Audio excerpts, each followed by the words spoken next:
Egyptian cook, and for today's live, I will be making an Egyptian style soup called Olas.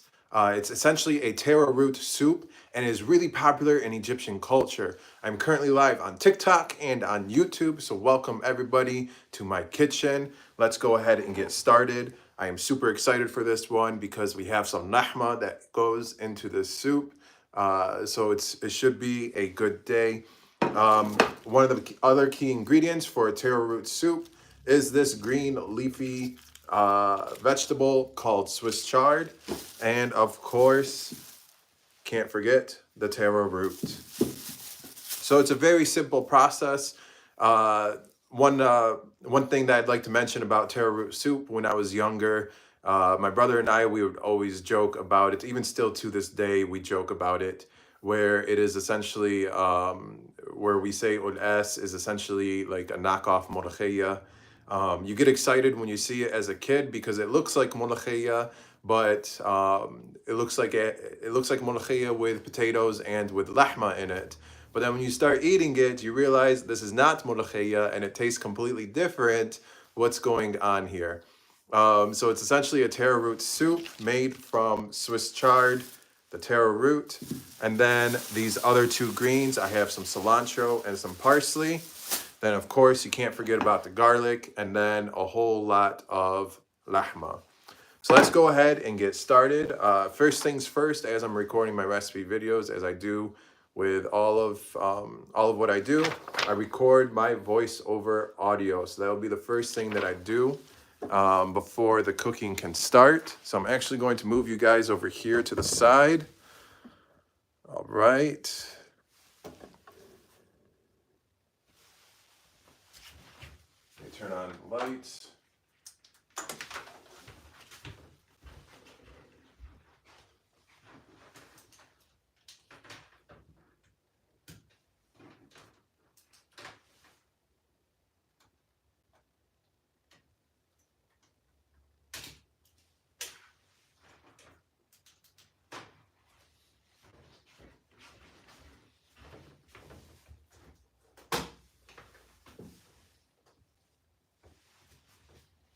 All right.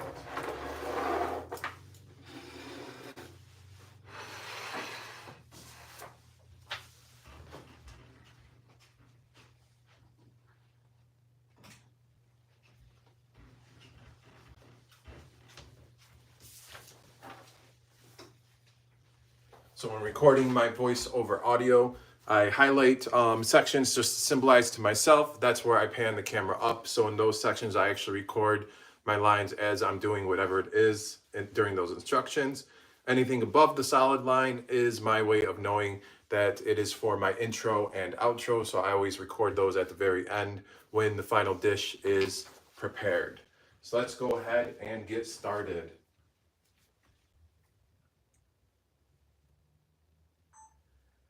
Slice it into small cubed pieces. Season the lahma with sea salt,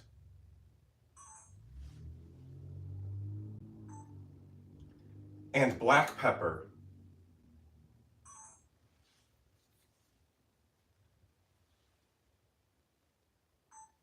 Now add 1 yellow onion, cardamom and cloves, dried bay leaves, sea salt, black pepper, and water. Bring it to a boil.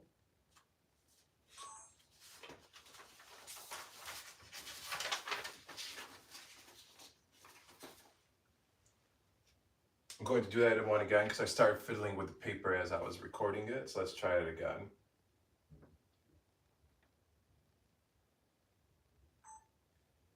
Bring it to a boil.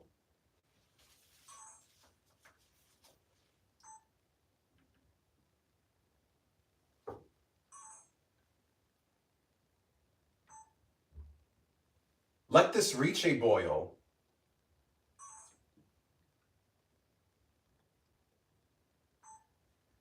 Then turn the heat to medium and let it simmer for at least 30 minutes with the lid on.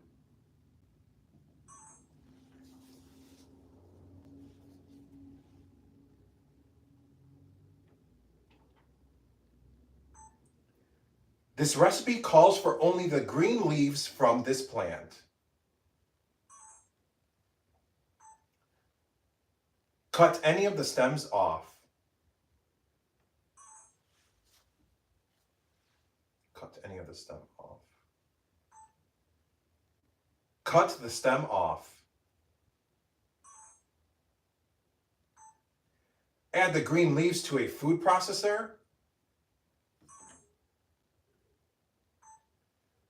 Along with parsley and cilantro.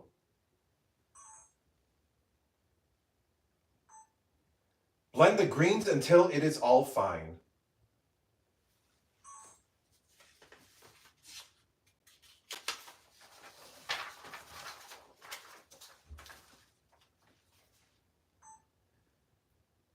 Now mince some garlic and fry it in semna.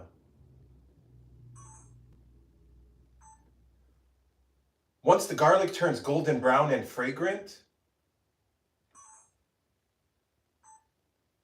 add ground coriander. Mix it, then add the fine greens. After a few minutes, add the homemade lahma broth. I don't know why I paused after I said homemade. Let me try that one again. After a few minutes, add the homemade lahma broth. Much better. First peel it, then slice it into cubes.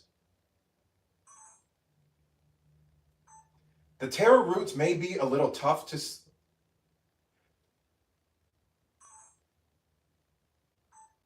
The taro roots may be a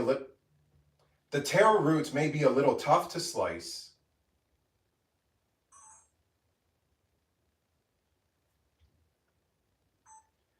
Add the cubed taro roots to a bath. Let's try that one again. Add the cubed taro roots to a bath of cold water. To a bath in cold water, not of cold water.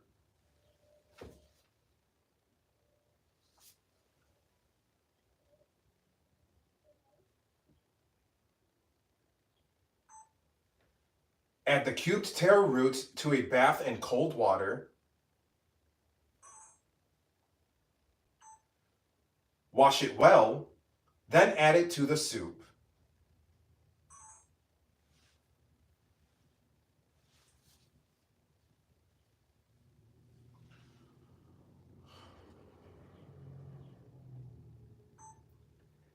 It takes about 10 to 15 minutes for the taro roots to become fork tender.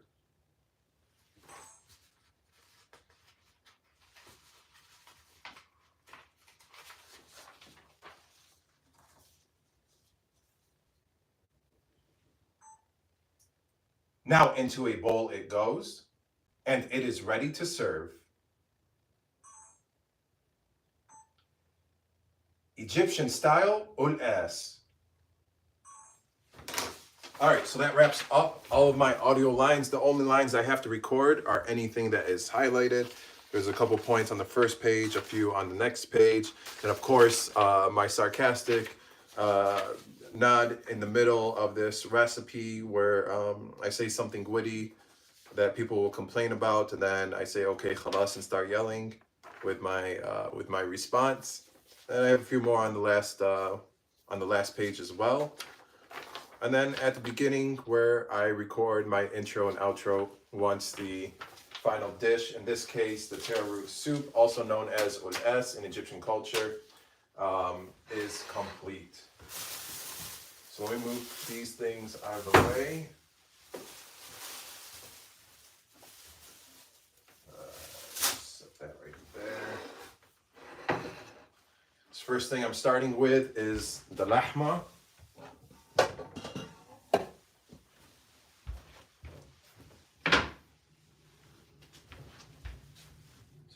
cutting board,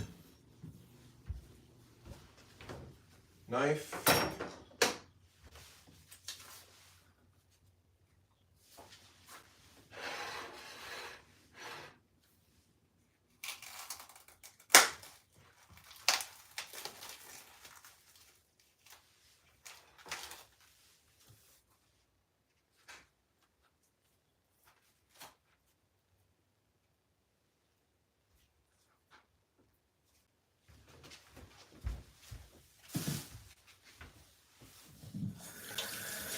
I'm also, once I wash my hands here, I'm going to move you guys over to the other side of the kitchen island. So that way you have a better point of view of what is happening. So let's go on a little trip. Move this stuff out of the way so I can better position you guys.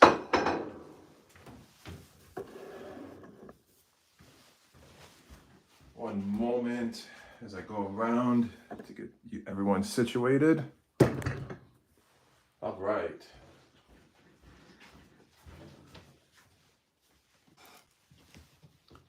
Hopefully everyone can see me okay.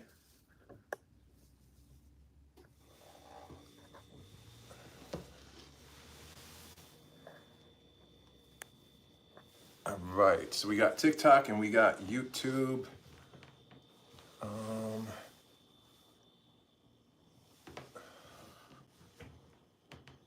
I think that should be okay. I also need to adjust my monitor and my camera.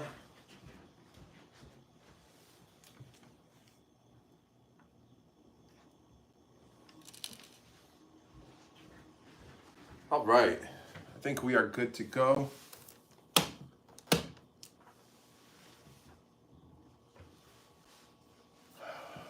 So this is going to be one of my recording lines where I show the lahma.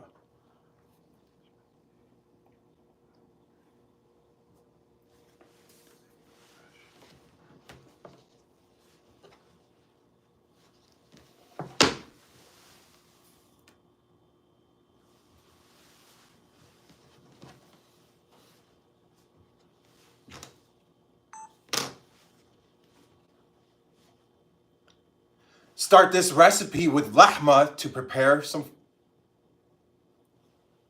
Start this recipe with lahma to prepare. Start this recipe by preparing the lahma to make fresh broth. All right, I'm already first shot in. I'm already getting tongue-tied. Let's try this again. All right, start this recipe by preparing the lahma to make fresh broth.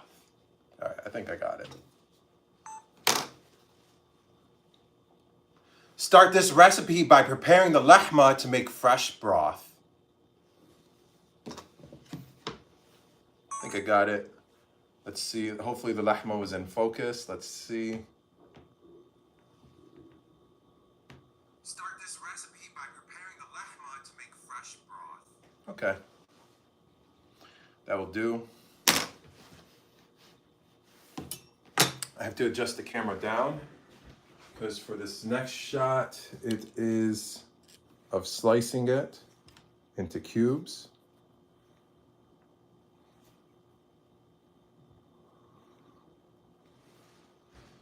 Just bear with me as I adjust the camera angle.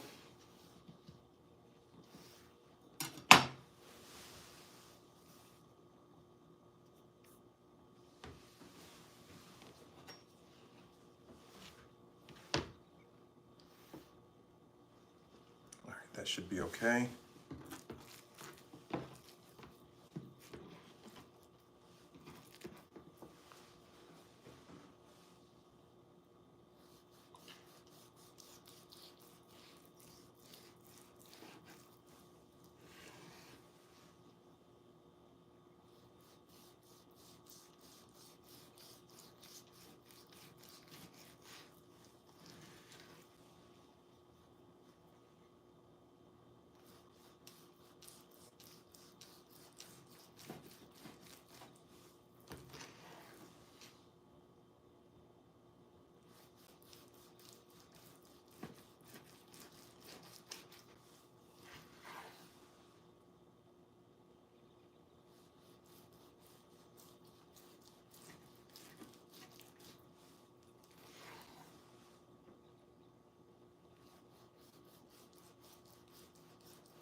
remind me to sharpen this knife after after this, once I'm all situated. Put that on my list of things to do.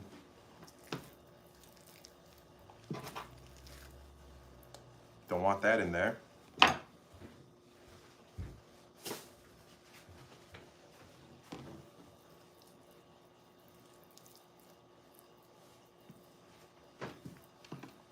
So right now, I'm simply just cubing, just slicing the lahma into cubes.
All right, all the lahma is cubed.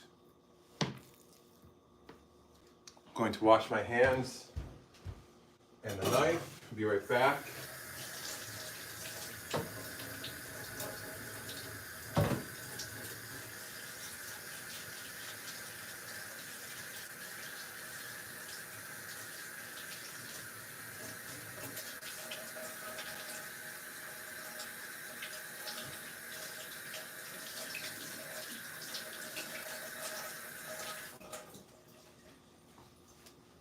All right. Now I can move on to the next shot.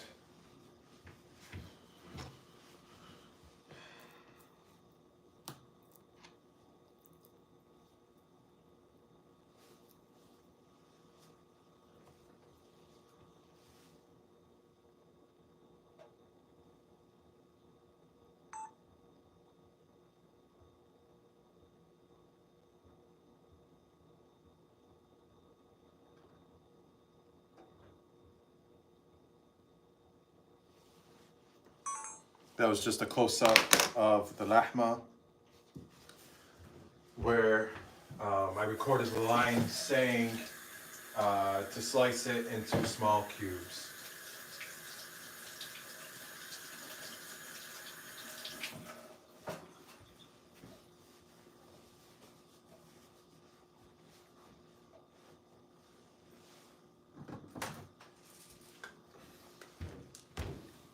This next part, the sea salt and black pepper.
For this next shot, just season it with sea salt and black pepper.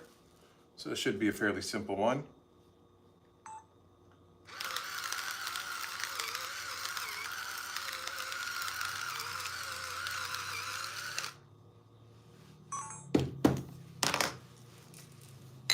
That was the sea salt. Up next is the black pepper.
Going to wash my hands. Be right back.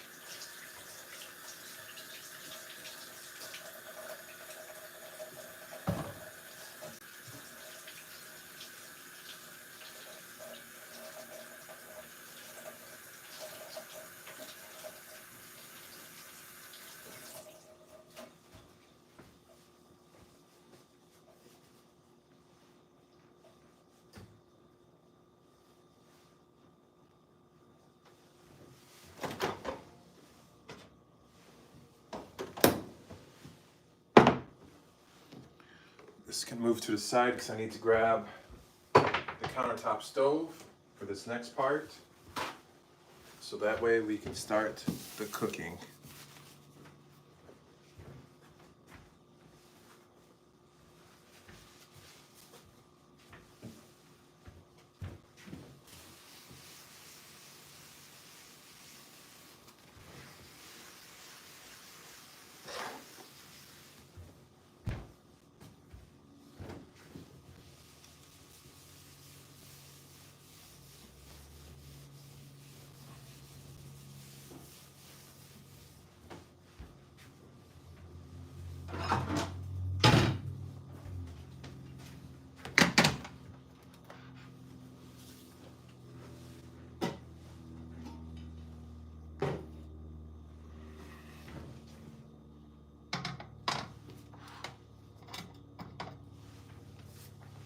I also need to adjust the camera for this next shot, because this is actually where I say sear the lahma for a few minutes on each side until browned to add depth and flavor to the broth.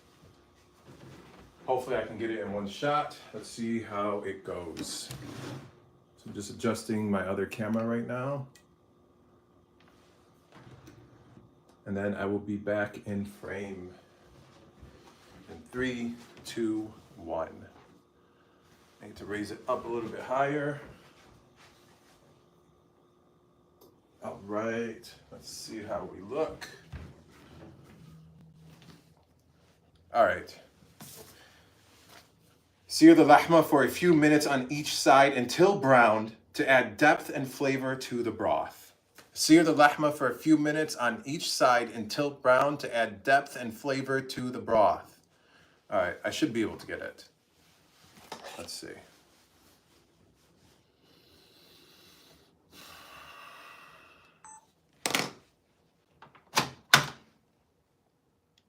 Sear the lahma for a few minutes on each side to add... Not to add. I skipped until browned. Sear the lahma for a few minutes on each side until browned to add depth and flavor to the broth. All right, I can't skip that middle part. Let's try it again. Sear the lahma for a few minutes on each side until browned to add depth and flavor to the broth. All right, I'm gonna listen to it to make sure I actually said it all right. I think I said it all right. Let's listen. Sear the lahma for a few minutes on each side until browned to add depth and flavor to the broth. All right, got it. Now I need to pan the camera down.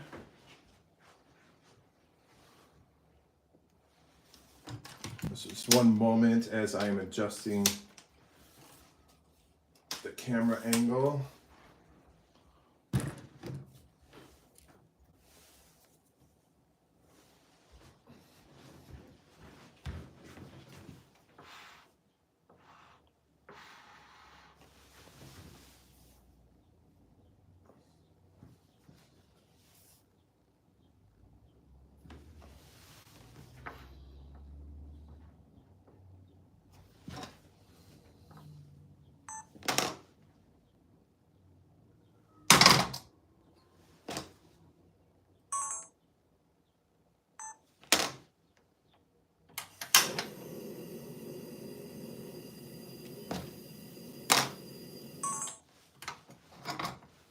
So those two shots are all set. I need to adjust the camera up a little bit higher now.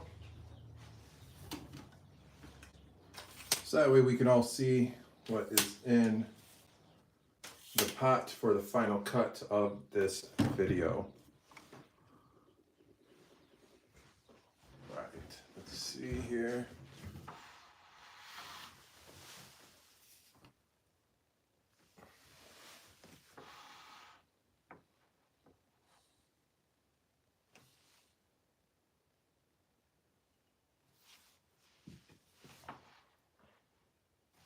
That should be okay.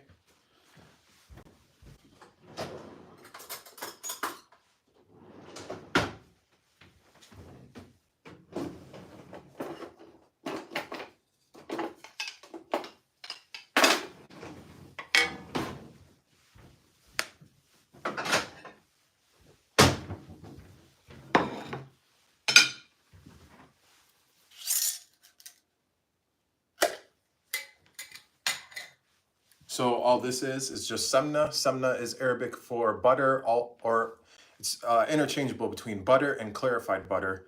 I made this about like a week ago, and I do have a video posted on how to make clarified butter. So if you have not watched that video, definitely go check it out and give it a like and a share. And also comment in on it. Let me know your thoughts.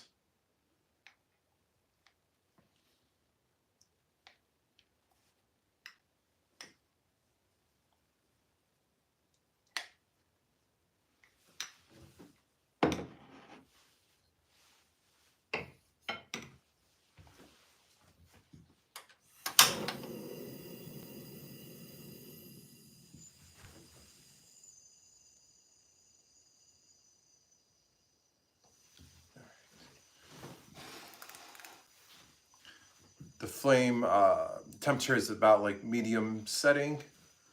So give it a few seconds here. Now I'll take my next shot of smacking the butter in the pan.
I'm going to give it like another 15 to 30 seconds before I add the lahma, so that way we can get that nice searing sound, that nice sizzle that it makes when you add the food to the butter.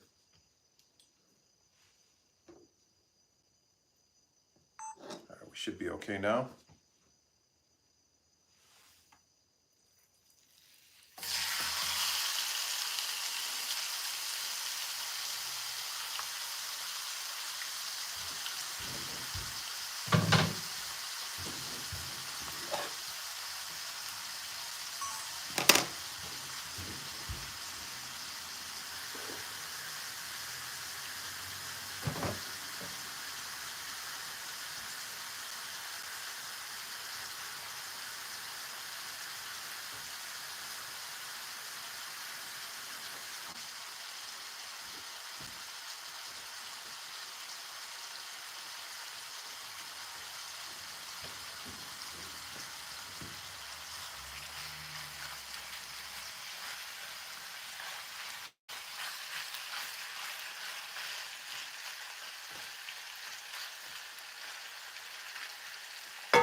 While the lahma is going, I'm actually going to grab a small cutting board. I need to slice and peel this onion.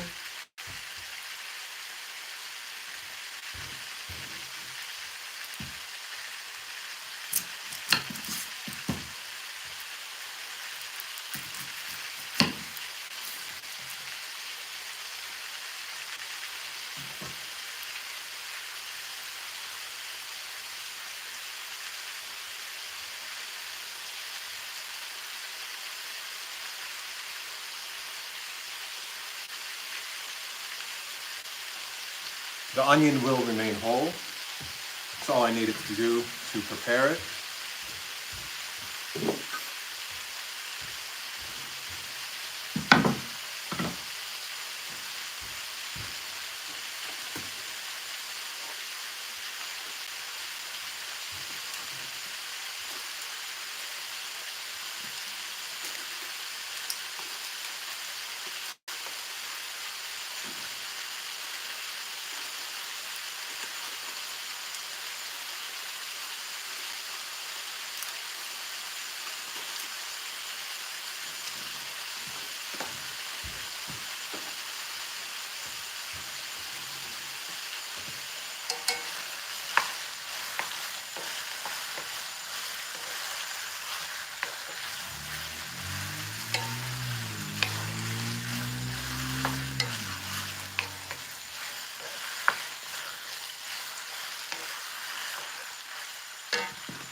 All right, while I'm waiting on the lahma, I got 6 cardamoms and cloves, 6 of each, in this little spice cage because we will be making broth. So this just makes it easier to take them out once the broth is complete. We still have a few more minutes on the lahma to brown.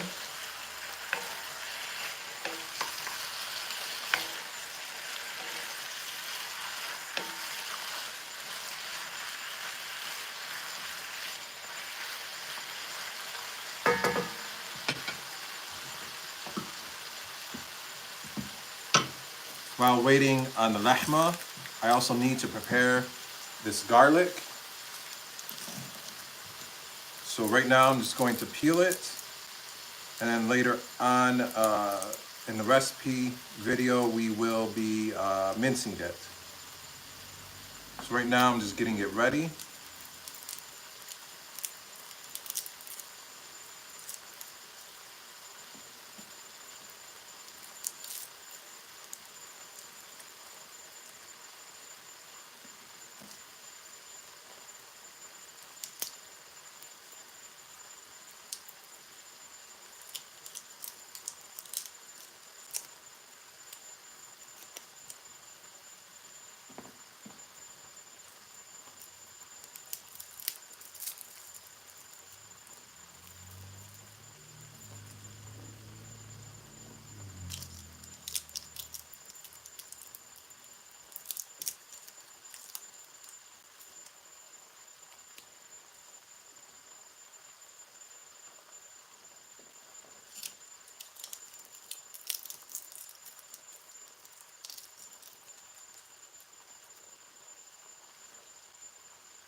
About 1.5 more minutes on the lahma. There still is a little bit of red. Not too much on the outside, but we want it all to be brown. And then once that happens, I will start adding the other ingredients like the onion, the cardamom and cloves, the bay leaves, the water, and salt and pepper. Am I missing something? Let's see. The onion, cardamom, cloves, dried bay leaves, salt, pepper, and water. Yep. All right, I need the salt and pepper again. There's that.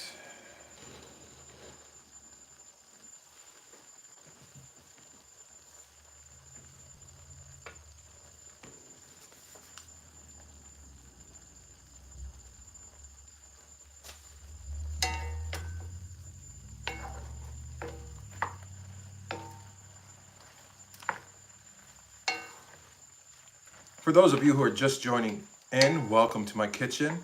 I am Mohammed the Egyptian Cook. Right now I'm currently at the beginning stages of making Egyptian Olas, which is also known as a taro root soup. So right now I'm just browning the lahma and getting that ready to make the broth. So this is actually a beef chuck roast that I sliced into cubed pieces. So right now we're at the tail end of browning it. And once it's all set, I'm going to incorporate the other ingredients and spices and water to turn this into a nice beef broth. And while the broth is essentially formulating, I will be working on preparing the greens and the garlic, and of course the taro root itself as well. So it looks like we're good to go.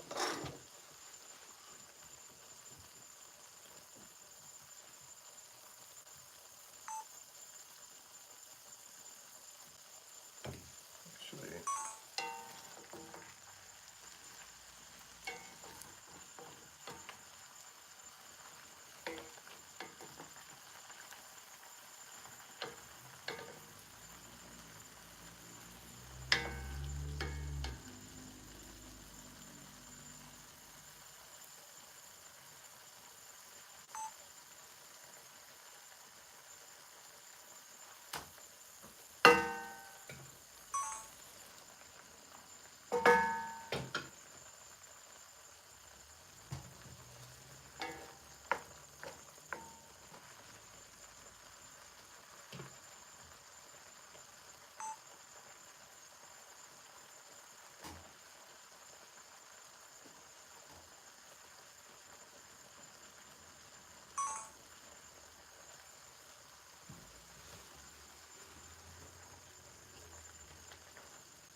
let's try that one again.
All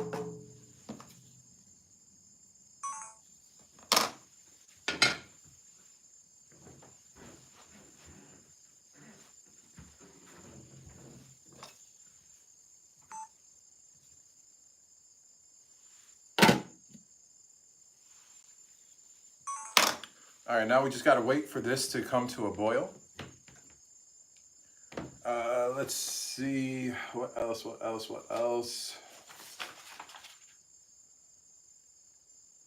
So once this reaches a boil, I'm simply going to move this behind me, and then we can go ahead and move forward with preparing the greens.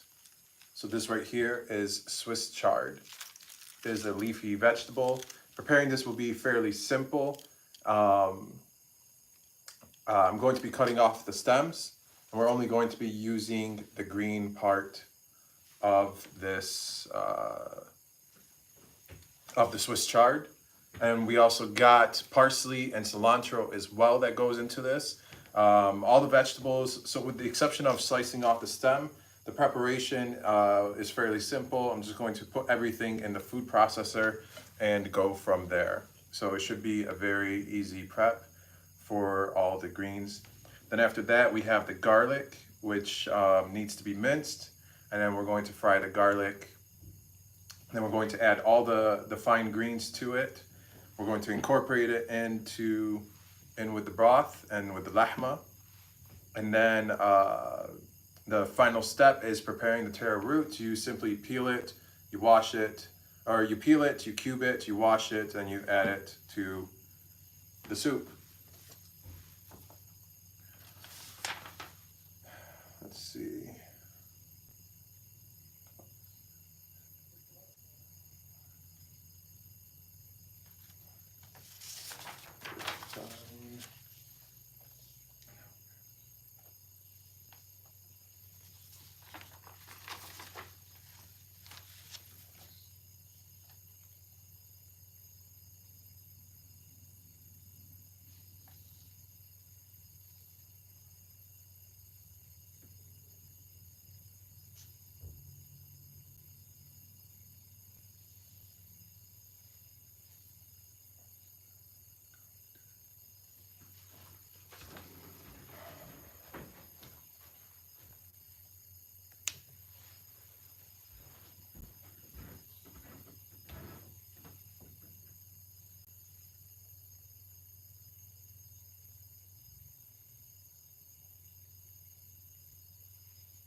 We're almost there. A little bit of steam is formulating up here. And when I just turned around to go behind you guys, my other camera came up on the screen and said internal temperature too hot. So whenever that happens, it tends to automatically turn off. It is actually my biggest complaint about really my only complaint about the camera that I use is the battery life, is the battery in general. The battery life and is really short. And even when the camera was brand new, I've been using it for like 1.5 years now.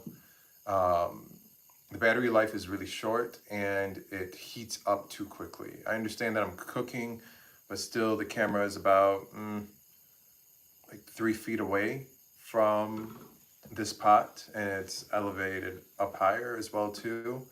So it the battery in general, short battery life, and it overheats. But other than that, I think the camera is great.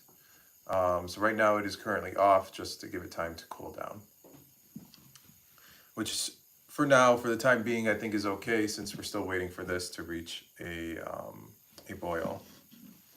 So I'm going to go ahead and get a head start on mincing some of this garlic while I'm waiting.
turn the camera back on.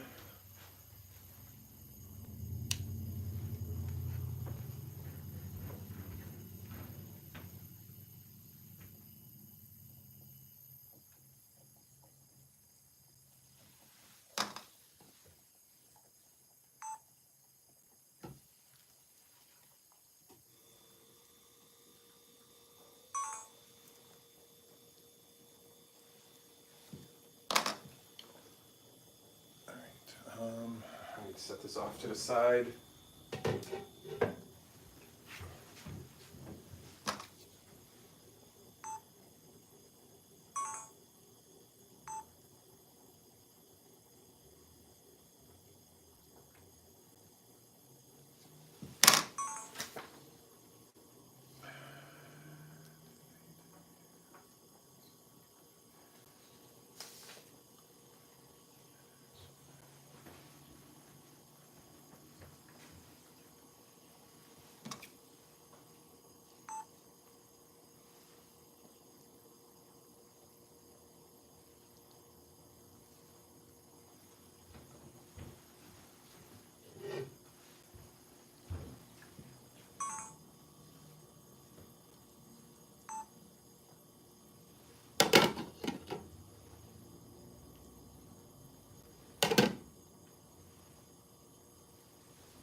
I'm gonna move this behind me to my stove to get this out of the way.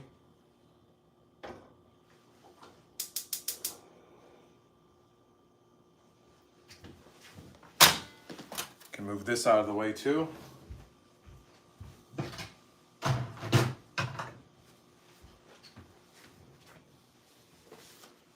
Now for this next part, this is where I introduce the greens. And I do have some lines I need to record verbally as well. While waiting on the broth, prepare the greens. All right, I need my cutting board.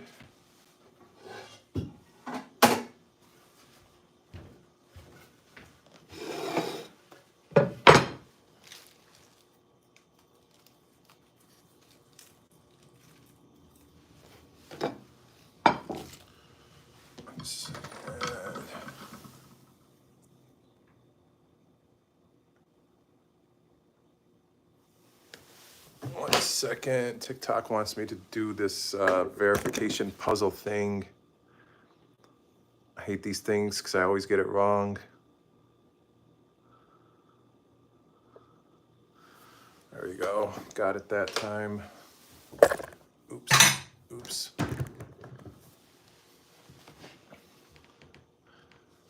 All right, hopefully everyone can see me again. So this is the Swiss chard. It's one of the primary ingredients to making Olas. Going to give it a quick rinse.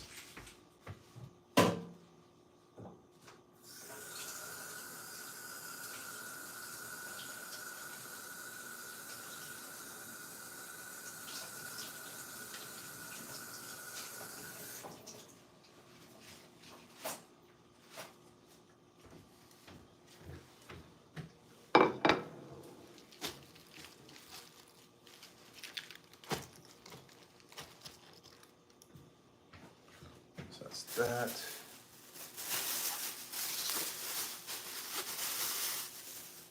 And we got some parsley. I'm not going to use all of this.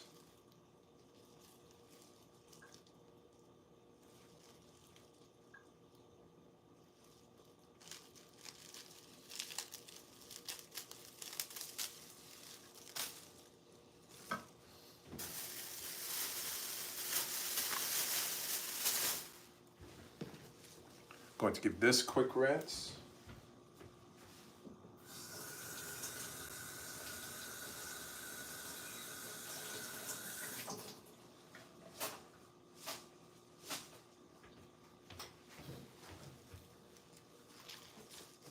There's the parsley. And then last but not least,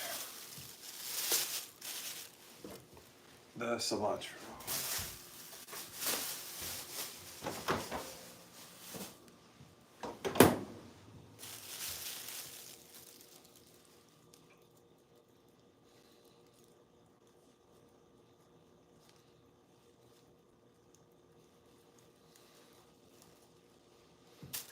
Going to give this a quick rinse.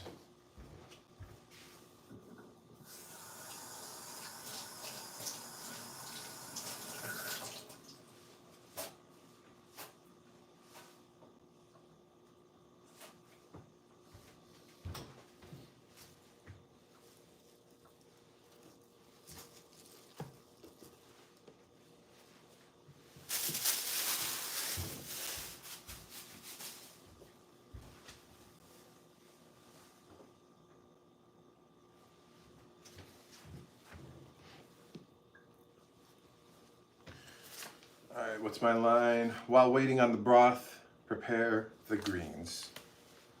I need to adjust my camera up as well for this shot so that way it shows me holding all the greens.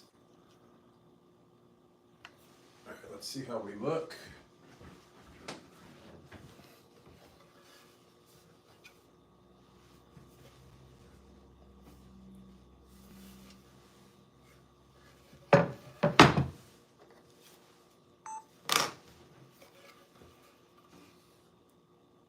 While waiting on the broth, prepare the greens.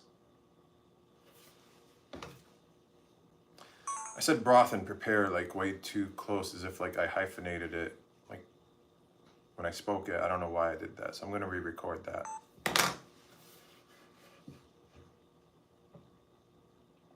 While preparing on the broth, prepare the greens. Let's see how it looked. I think that one sounded better. Let's see how it looks.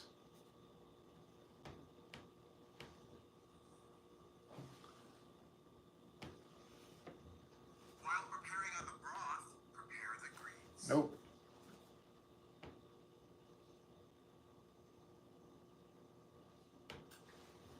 I need to adjust the camera.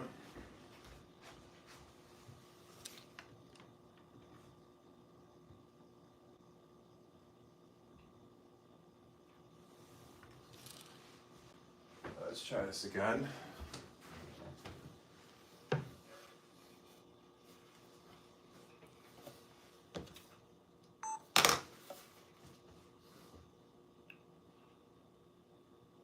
While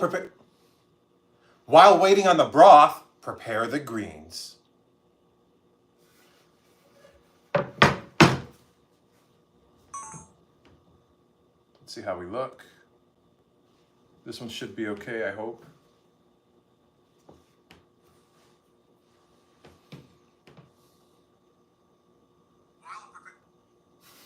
While waiting on the broth, prepare the greens. While waiting on the broth, prepare the greens.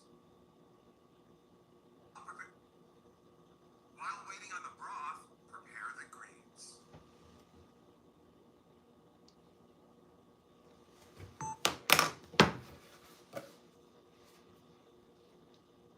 While waiting on the broth, prepare the greens.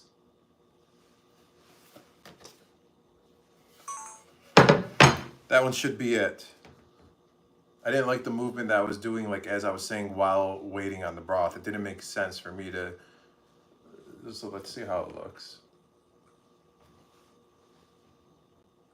While waiting on the broth, prepare the greens. Okay, I think that one's much better.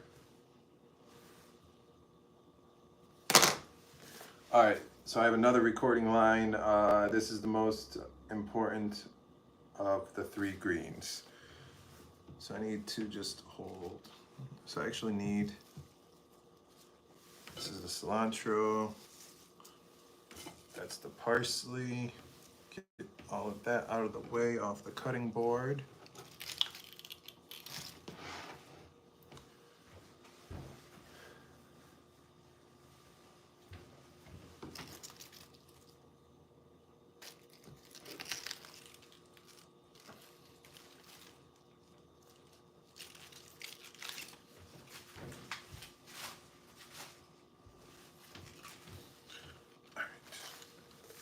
This is the most important, this is the most important of the three greens. This is the most important of the three greens.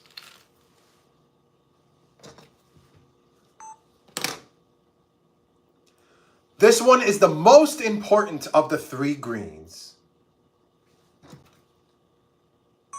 Let's see how we look.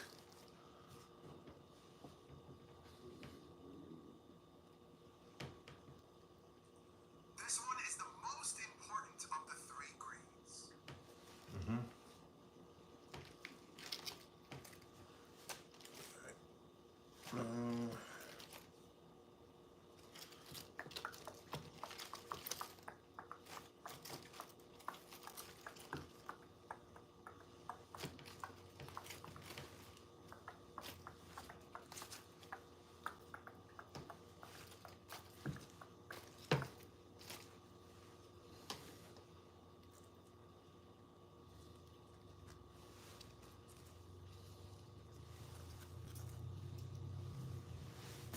I have another recording line, but I'm just going to be holding one up. This green leafy plant is called a Swiss chard.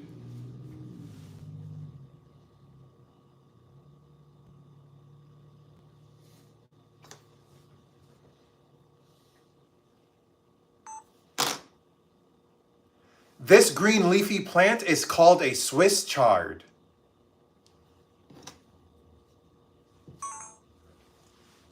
See how we look. This green leafy plant is called a Swiss chard. That should be okay. I think I have one more. This recipe calls. All right, this next part, I need to pan the camera down and cut off the stems of all of this.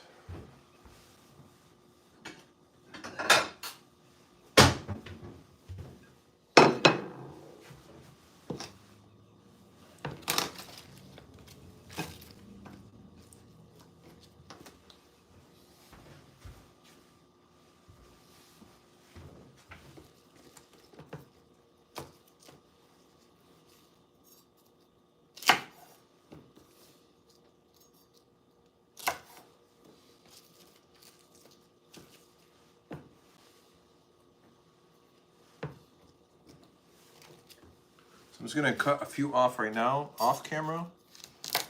Then once I have like a little pile going, I also need to adjust my camera down. That would be helpful.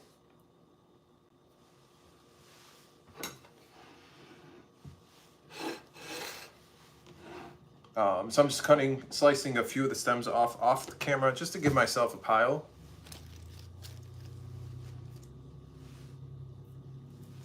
And then once I have a decent amount, then I will start recording just to show myself slicing a few of them for the purpose of the final cut. Then we will move forward with the next steps.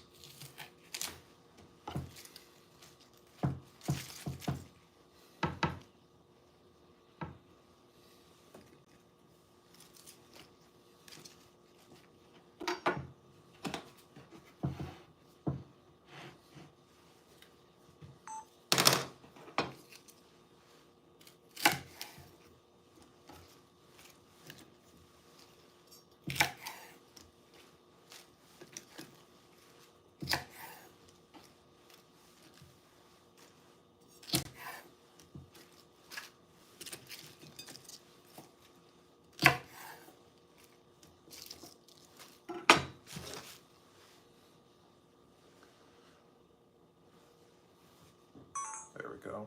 Didn't want to stop recording. Let's see how it looks before I slice the last few that I have.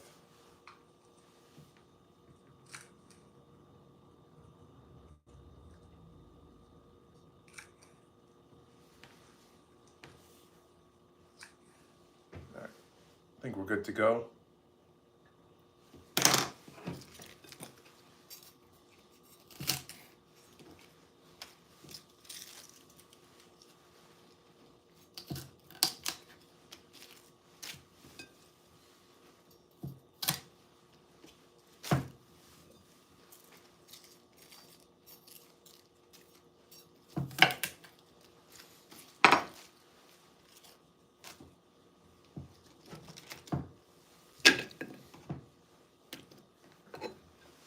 So when making this, don't use the white stems.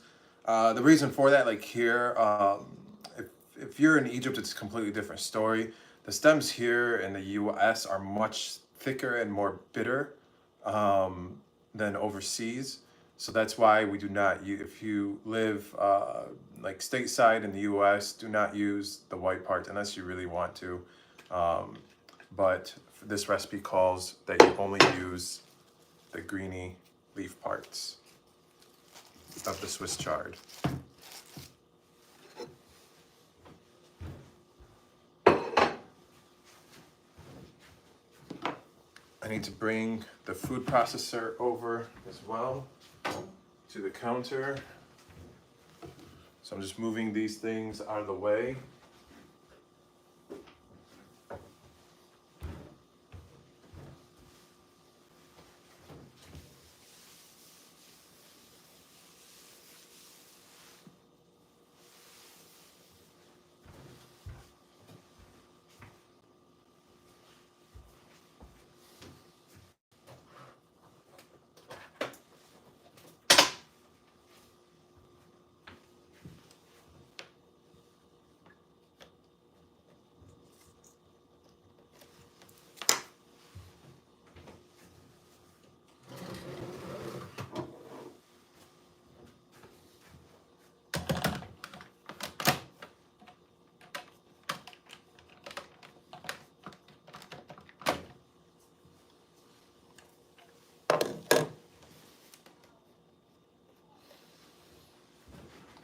To plug this in. Just one moment, please.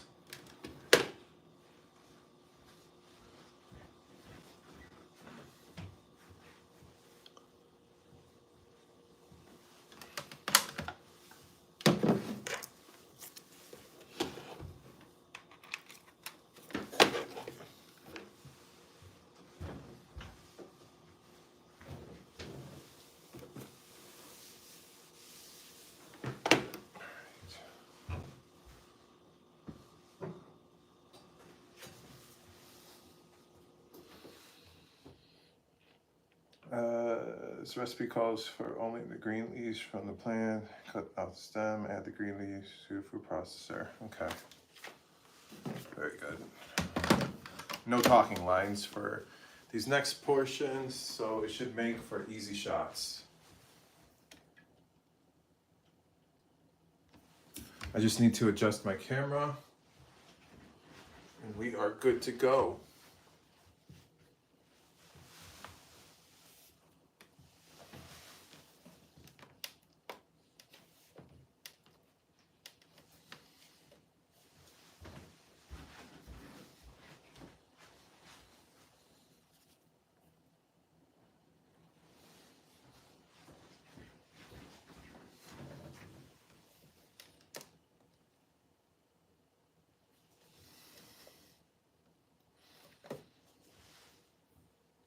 Oh, it's over here.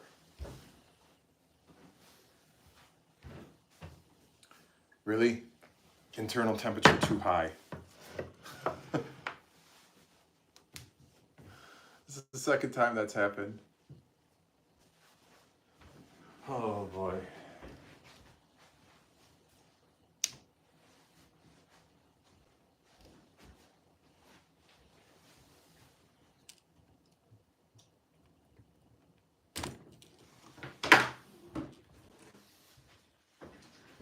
All right, so we're currently at a standstill because my camera overheated again for the second time.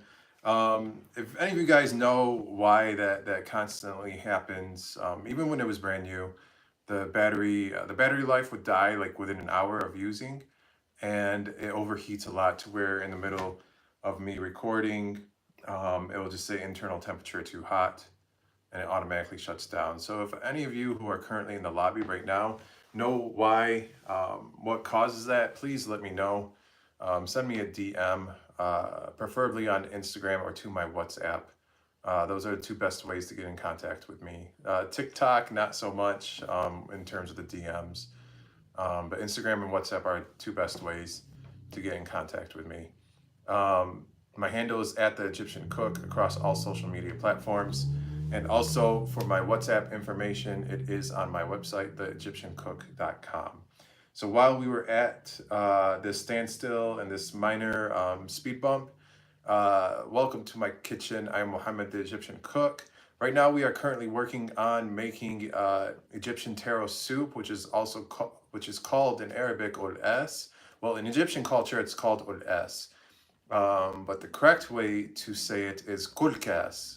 But Egyptians have their own dialect when it comes to certain foods and certain terms in general. So that is what we are currently making right now. It is a taro root soup. Right now I'm in the process of, was about to start blending the greens. I have this Swiss chard that I cut off the stems to. And then I have some parsley and cilantro somewhere around here. My kitchen is a hot mess right now. But I'm going to be adding those 3 greens into the food processor. I'm going to blend it until it becomes fine. And then once that happens, we're going to mince some garlic. We're going to fry the garlic, and then we're going to incorporate the greens to it. And then add the broth, add the lahma, and then while all of that's going, we're going to prepare the final ingredient, which is the taro root, where we simply peel it, slice it into cubes, and then wash it, and then incorporate it all into the soup. Then we let it cook for about 10 to 15 minutes for it to become fork tender. And once that happens, then it will be complete and it will be time for us to eat. It is currently 7:20.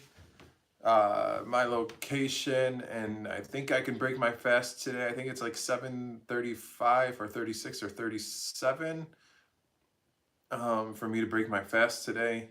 But I'm still going to be cooking in the process while that's happening, but that's okay. So by the time I finish cooking, the bright note is that it will be past Maghrib time, so I will be able to break my fast and eat. So currently working on taro root soup. Over here, behind us, or behind me, I should say, is the stove. On the stovetop is the, what's it called? The beef broth. To make that, it was very simple. I had it was about 2.5 pounds. I think it was like 2.6. So 2.5 pounds of beef chuck roast, also known as lahma. Sliced it into little cubes, and then I browned it for a few minutes on each side just to add a little bit more depth and flavor for when it comes time to making the broth. Oh, and I seasoned it with sea salt and black pepper before searing it. Then I added a whole onion, cardamom and cloves, dried bay leaves, a little bit more sea salt and black pepper, and then water, and then let it come to a boil. And once it boiled, I transferred it. I moved it over to behind me over here, so that way I could work on the greens and get those ready. So while we're waiting on the broth, it takes about 30-ish minutes. That's when I start working on the greens, and that's where I am currently at. So I cut off the stems to the Swiss chard. Here, let me grab one of the stems so you can see. Here in the US, they are very thick and bitter stems. So you don't want to use this when making taro root soup. However, if you are in Egypt, it is a completely different story. The stem is not this thick. It's not so wild like this. So if you are across the ocean, then you are more than likely able to use the stems for this recipe. But for the sake of what I am making, I am just using the green part. This is the Swiss chard vegetable, and then I also have some parsley to my right and some cilantro to my left. So it's probably opposite for you guys. Parsley and cilantro. So all 3 of these greens are going to go in the food processor. Then once I add it to the food processor, I have a line to record. a talking line, and then we should be good to go. All right, now that that monologue is complete, let me turn my camera back on. Hopefully that gave it enough time for it to cool down. Let's see. All right, it is back on.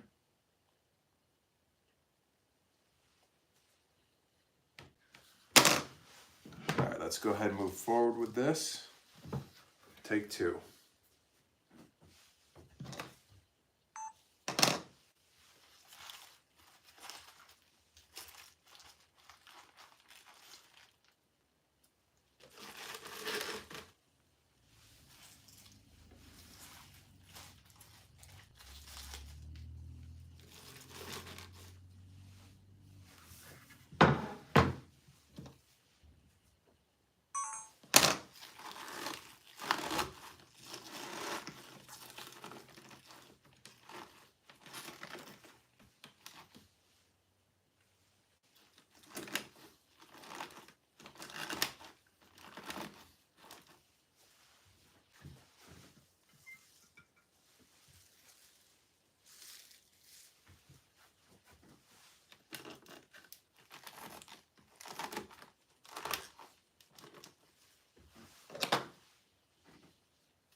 All right, this next line, this is where I'm going to be a little bit sarcastic and whiny.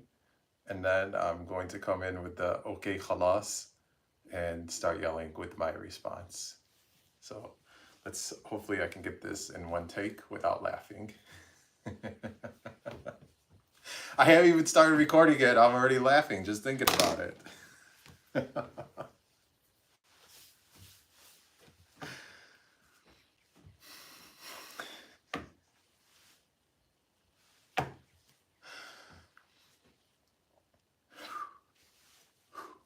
All right.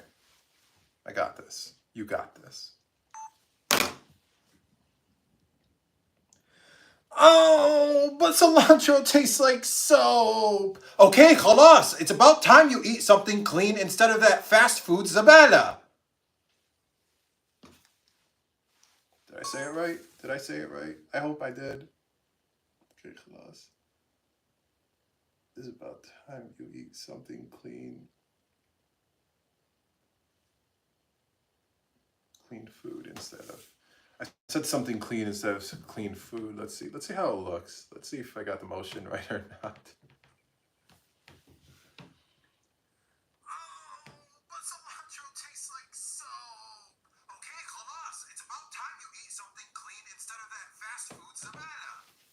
Okay. I almost got it down, but I want to say clean food, not something clean. So let me try it again.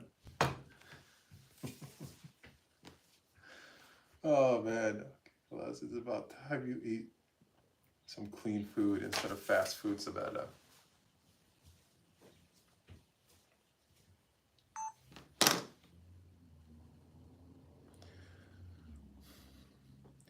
Oh, but cilantro tastes like soap. Okay, خلاص. It's about time you eat clean food instead of that fast food, Zabala.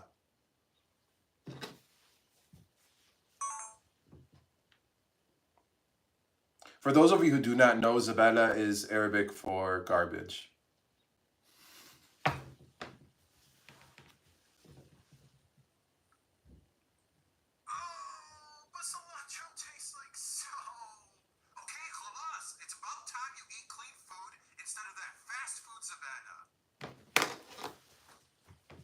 I'm going to adjust the camera a little bit. It's too close.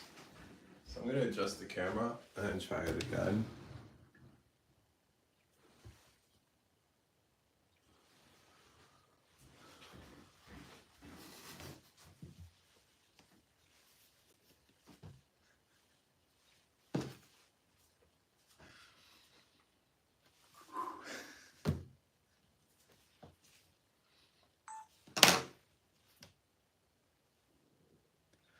Oh, but cilantro tastes like soap. Okay, خلاص. It's about time you eat clean food instead of that fast food, Zabala.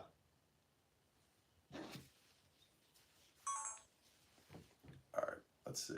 The reason why I wanted to zoom out and pull the camera back a little bit more so you can get more of my hand and body language and motion as I'm saying what I'm saying.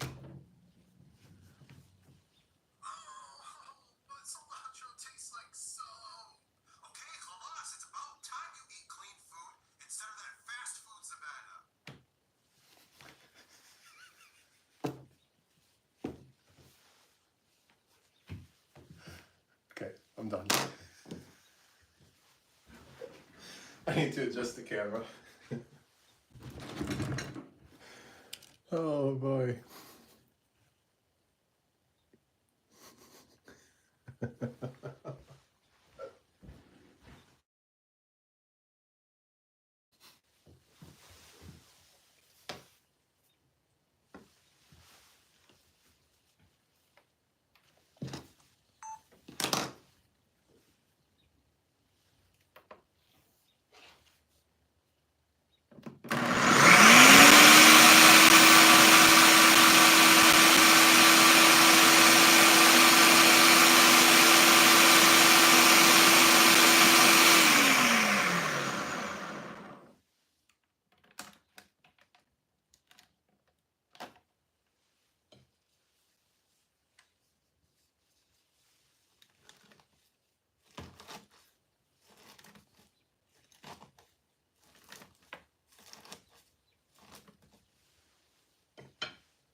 may or may not use that shot. We'll see when the time comes and I edit.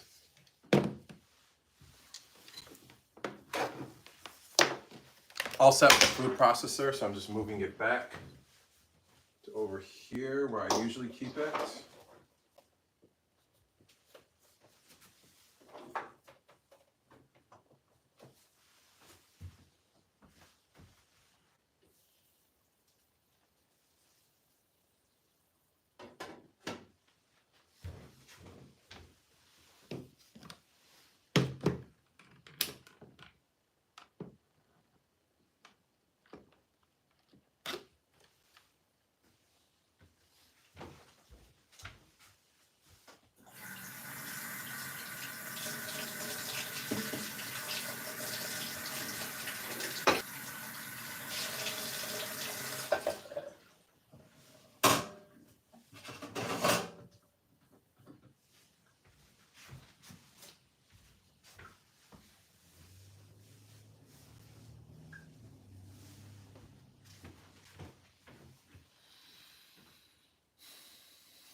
All right, so the greens are all set.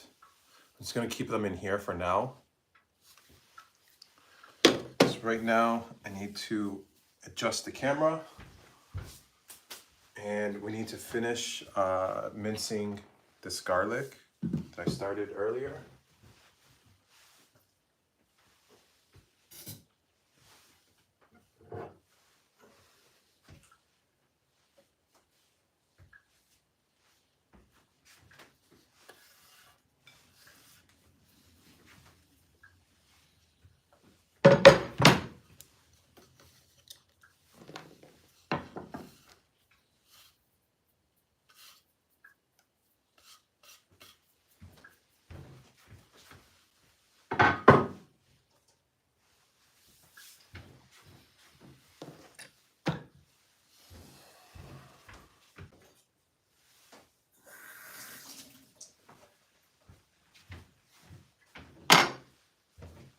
I need to adjust the camera down for this next shot.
Here's a fun fact. When slicing garlic in any capacity, just run a little bit of water on the knife just to make it wet. Same as like your fingertips. Then when handling the garlic, it does not stick to the blade. And you do not get those sticky fingers that you get from handling garlic. Based on the amount of garlic that you are preparing, you may have to keep on applying more water to the blade and to your fingertips.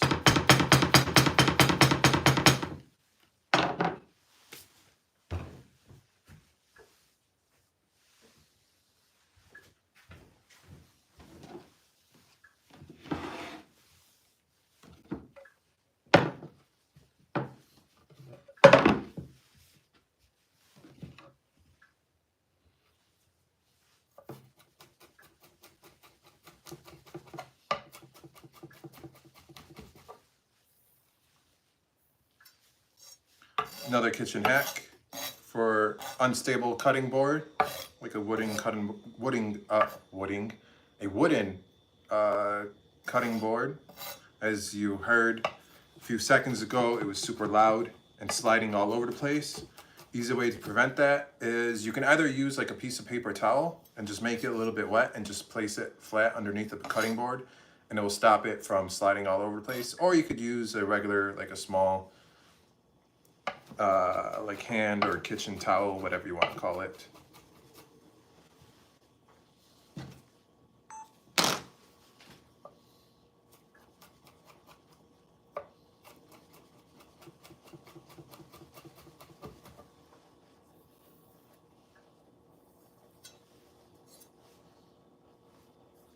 See, the knife is not as wet now. So the garlic is starting to stick to it, and even my fingers should easily glide off this blade, but it's not because I need to apply a little bit more water. So I'm going to go ahead and do that.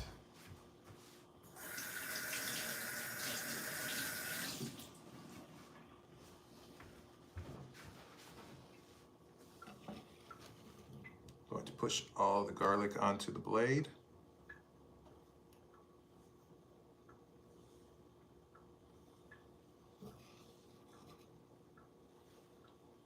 It's just about all of it. I'll come back for these small bits and pieces.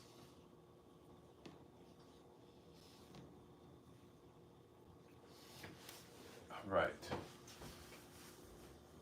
I need to make space for the countertop stove again. So I just need to move this to the side.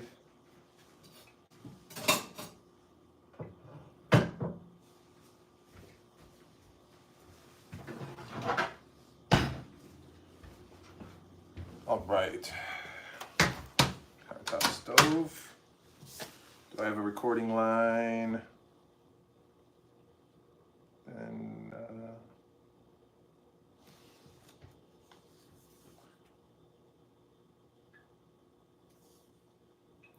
I'll mince some garlic and fry it in some. Let's see here.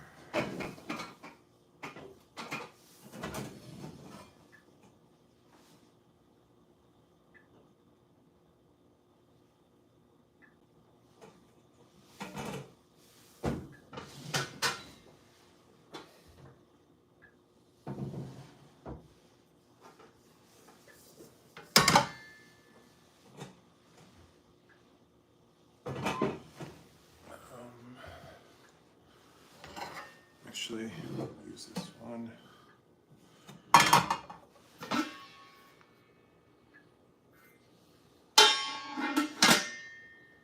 Actually, yeah, I'll use this one.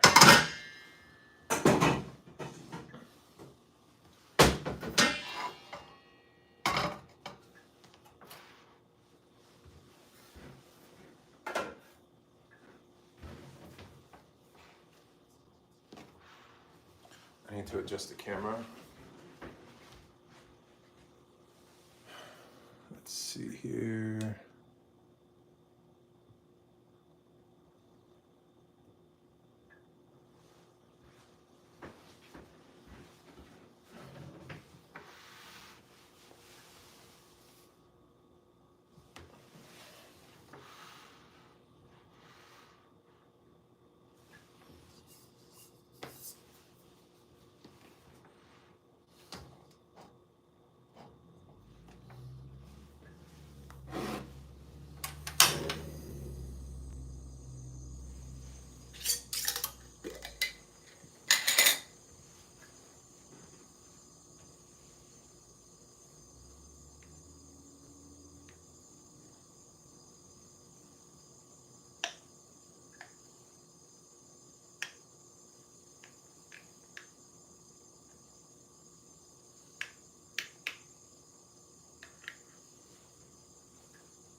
All right, so that was the clarified butter.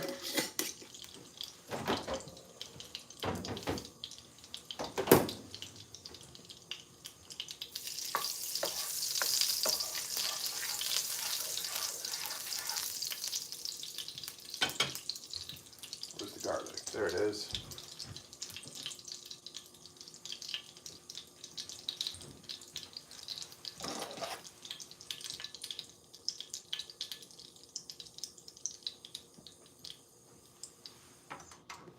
Really? Why is this not going?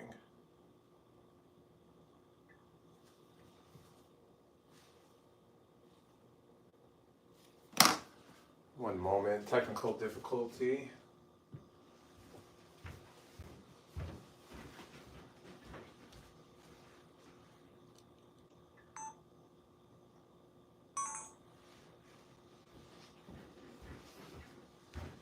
Let's try this again. There we go.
So when frying the garlic, you just want a couple minutes for it to start to turn a little bit golden brown, and once it becomes fragrant, then you are good to go. When that happens, what you do next is you add the green stuff. Also going to need a ladle, because we're going to be adding some broth to this as well. We're going to be adding the broth and the lahma to this.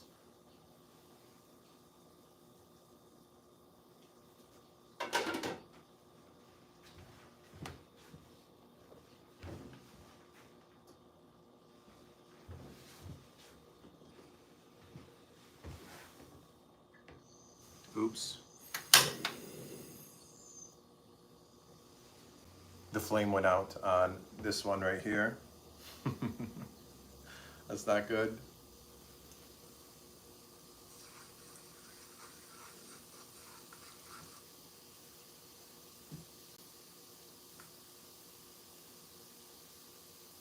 No, no, no, no, no, no. What did I just do?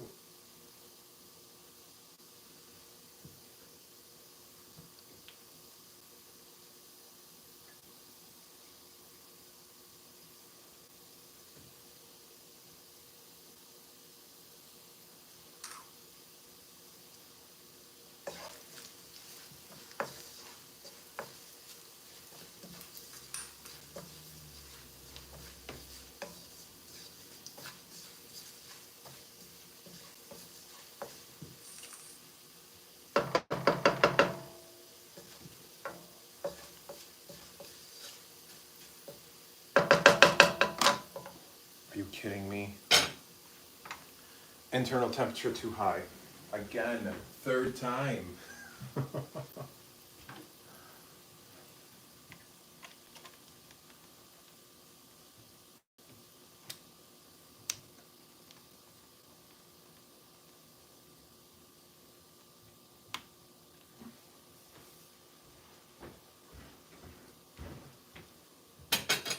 Of course, that happens right when the garlic is just about to be ready. So I just turned off the heat on the garlic.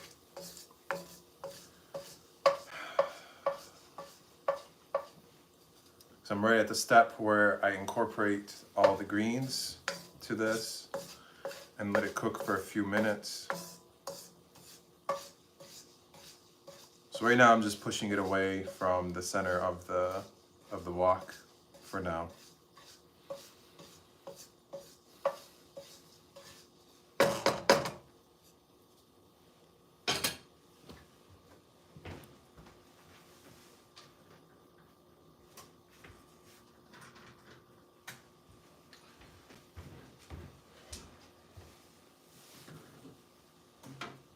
And right now it is 7:55, so it is definitely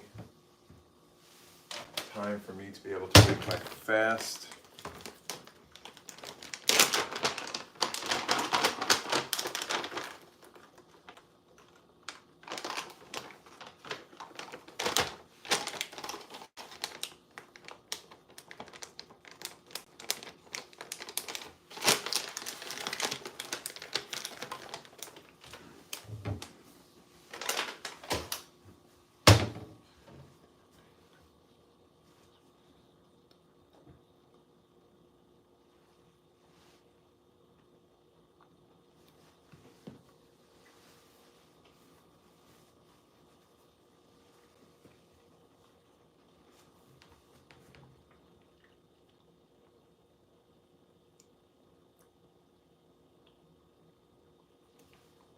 That was a pitted date.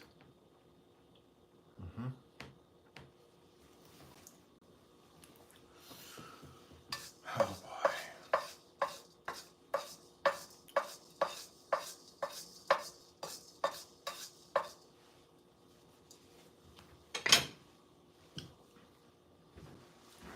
Let me check on my camera now. Let's see if it'll turn on. Just need to at least get the greens in there so that way the garlic doesn't crisp up any more than what it already is.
All right, I got what I needed for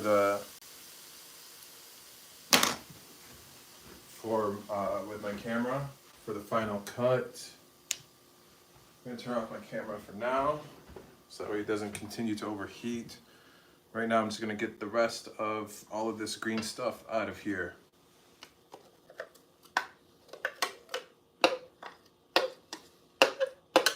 The reason why I did not do it initially, because I just did not want to risk my camera overheating again so quickly.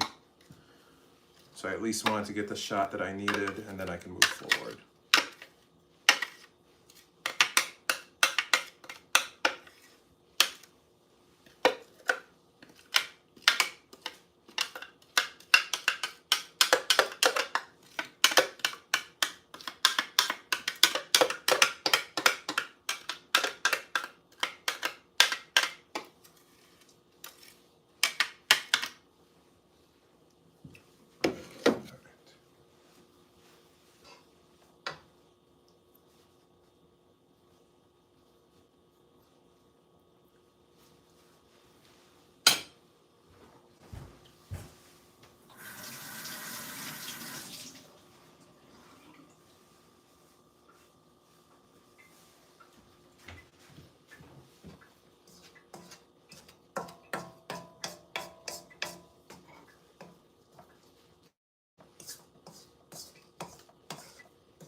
I need the chicken broth next.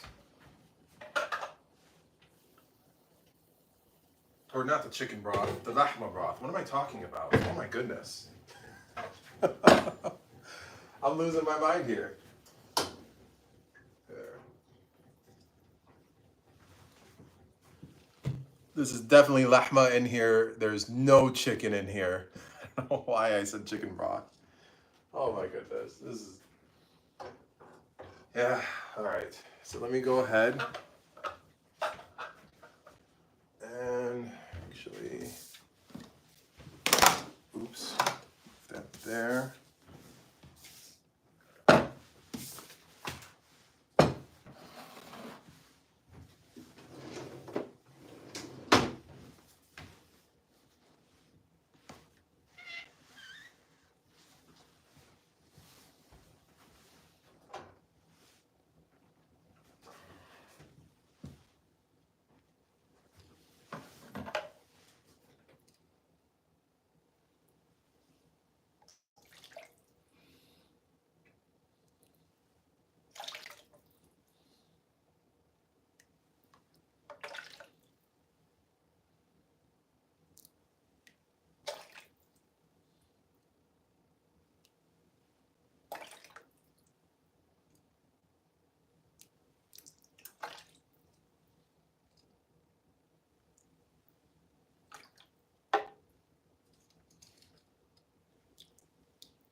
Actually, what I'm going to do is this.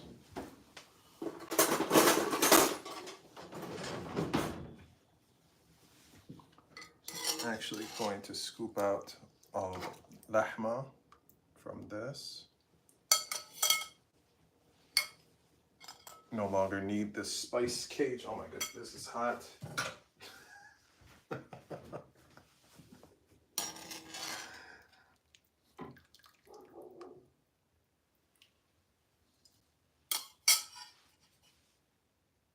No to the bay leaf.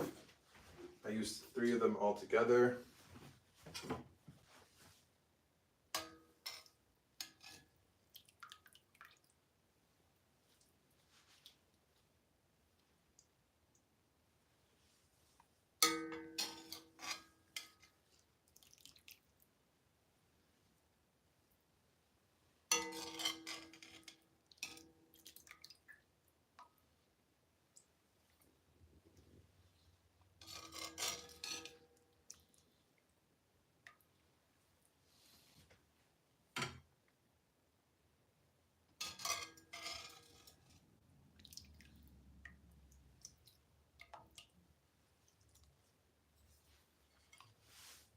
There's another bay leaf, so that can go too.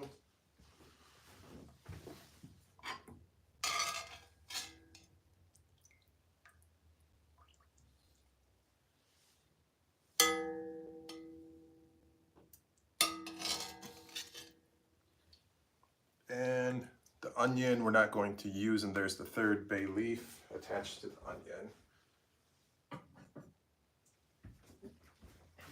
All right, so for this next part,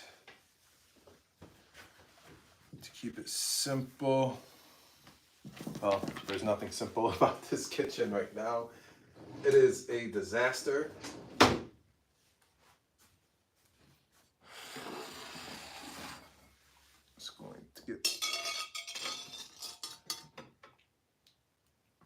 the rest of the lahma out of here.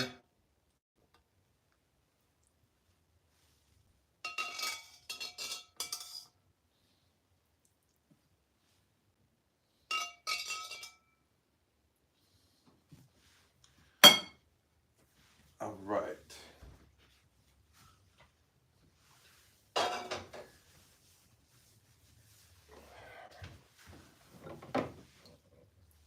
The lahma is all out. The broth is separated. I'm going to put this broth back in there so it's all in one. Oh boy.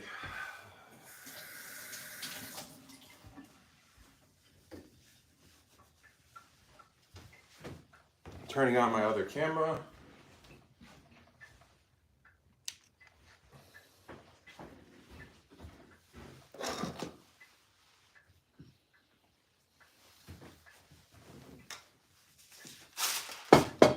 All right, do I have any recording lines? The final ingredient, no, that's later on. Don't forget to add, okay, after a few minutes, add the homemade lahma broth, okay. Let me make sure the previous shot is okay before we move forward.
Good to go.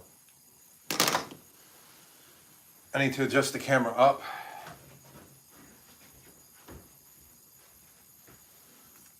Because I do have a line that I need to record with this next part.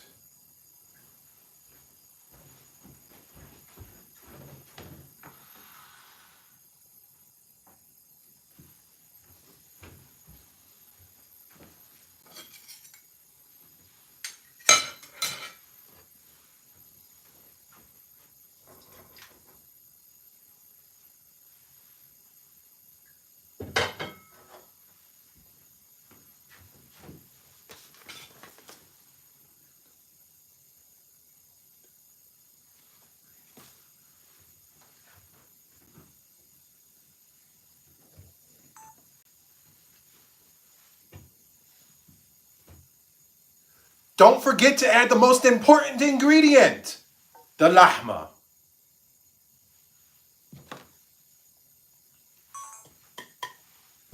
Let's see how that looks.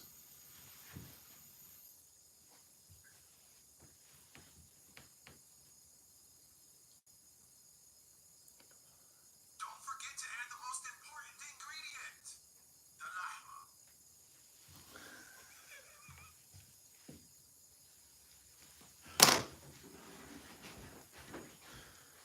Oh, man. I make myself laugh sometimes. I need to adjust the camera angle down.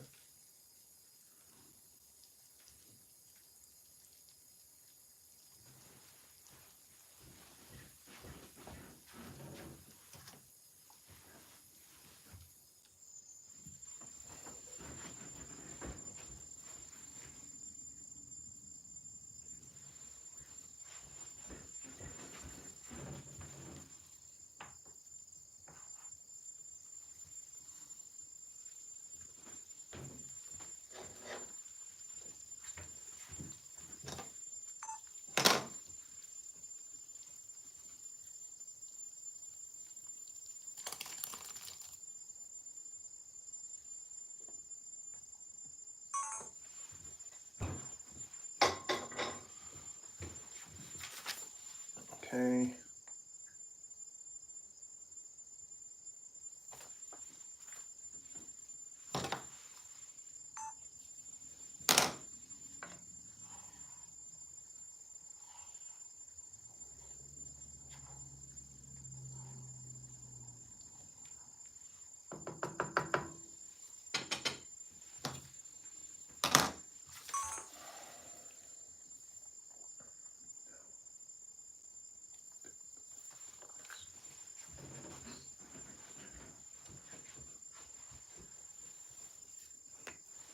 I need to adjust the camera because I have another talking line that I need to record.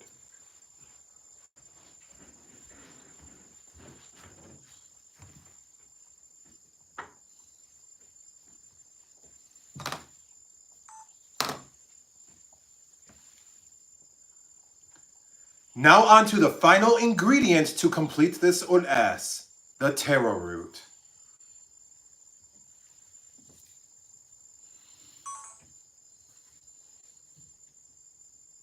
Let's see how we look.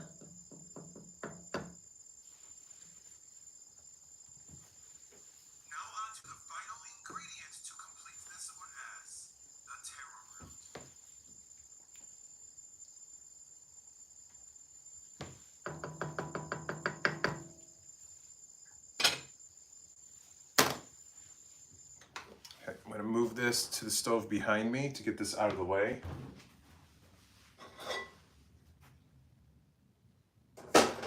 Oops. This can also move out of the way. This well. Don't need this for now. I'll come back to it in a bit.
I'm losing it.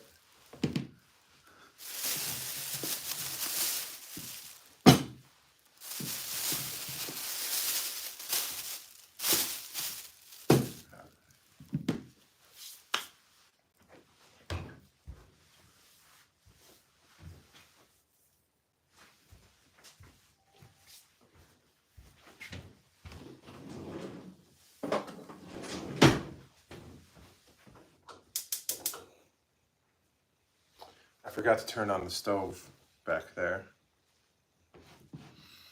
I need to adjust the camera for this next part where I peel it and slice it into cubes.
All right, peeling that was incredibly messy.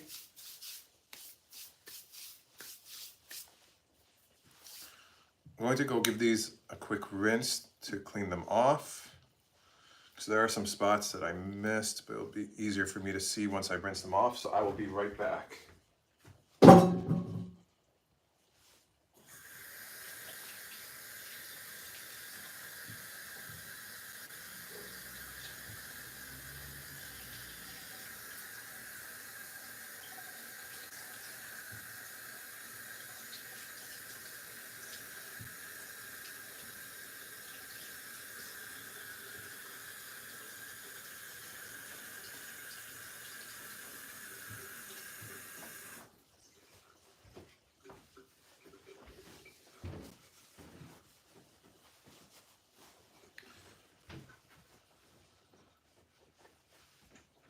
All right, I need to clean all this nonsense up.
All right, I need to clean these up a little bit better.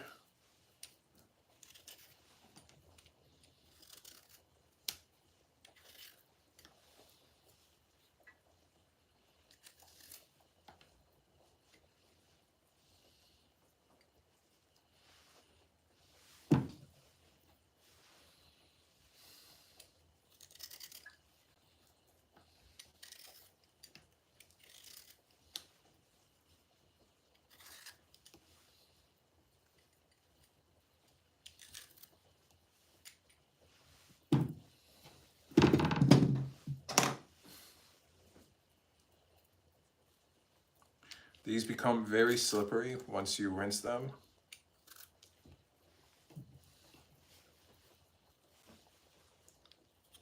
So that's why in the instructions I have it to rinse them off after you cube them.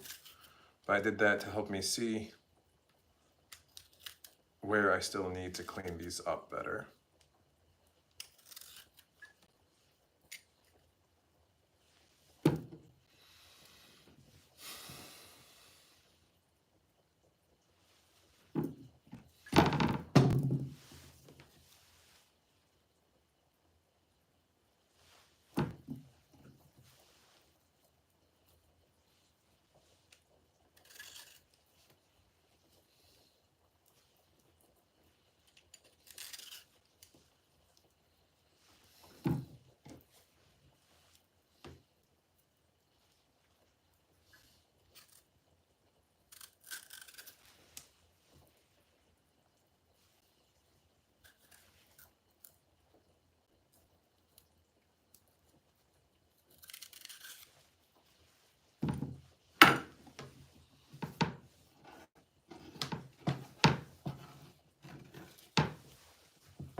almost done cubing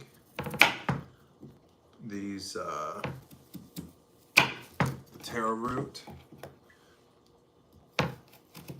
It is really thick, so it is a little bit tougher to chop, and also the outside does become very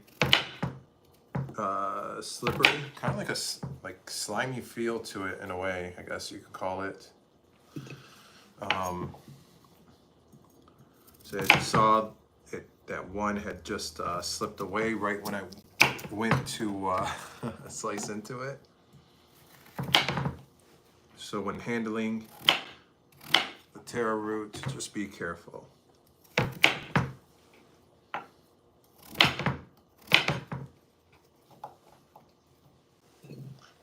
got 2 more to slice.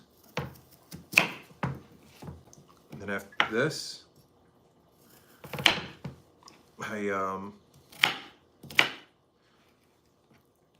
big bowl of water, cold water. Give these a nice wash. Then we add it to the soup. Then we let it cook for about 10 to 15 minutes until it becomes fork tender.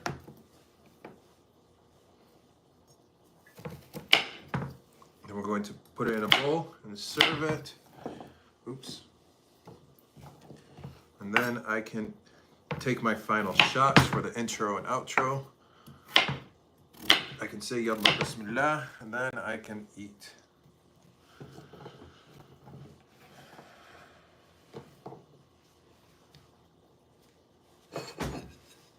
Right. That's done.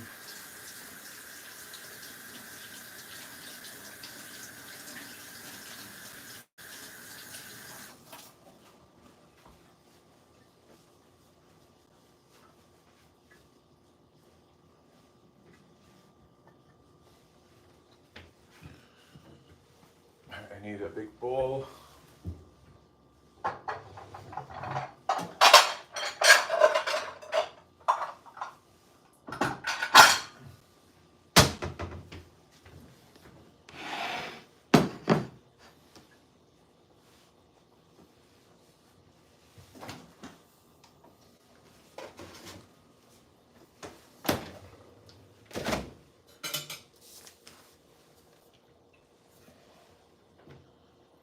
Green, first peel it, then okay, taro roots, maybe a little tough to slice. Okay, we got that. Add the taro root to bath cold water.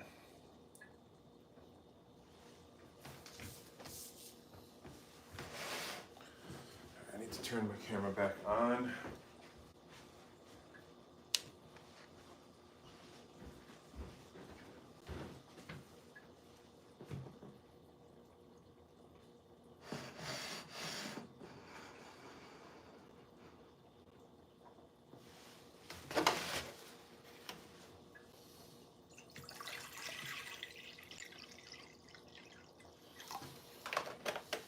Might as well make some waves.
My kitchen is such a mess right now. Holy F. It is a complete and total disaster right now. And all I am making is Olas. I'm making one thing. And my kitchen is a hot mess right now. It's okay. It is what it is. It's part of the experience, I guess. You can call it.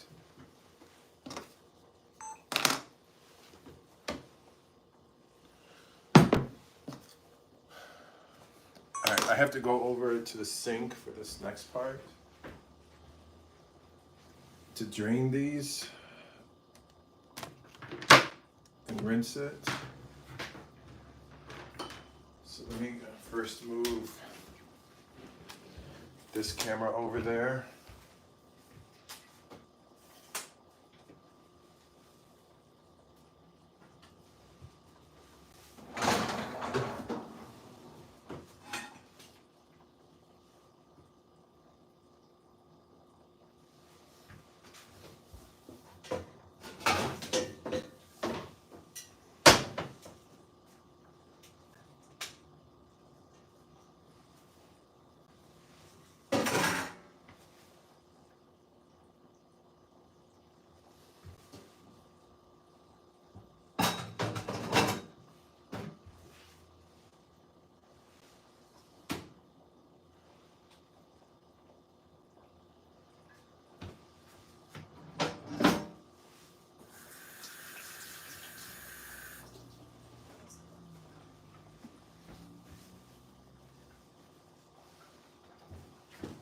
All right, I'll be right back.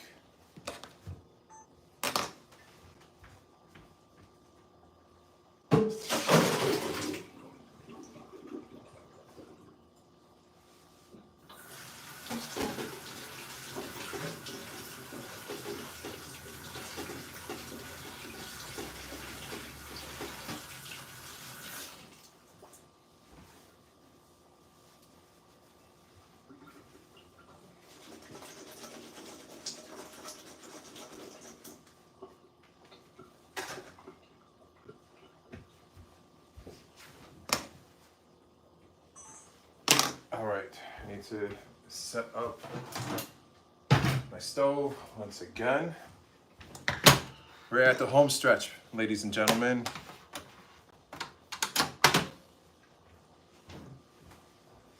A second, bring over here.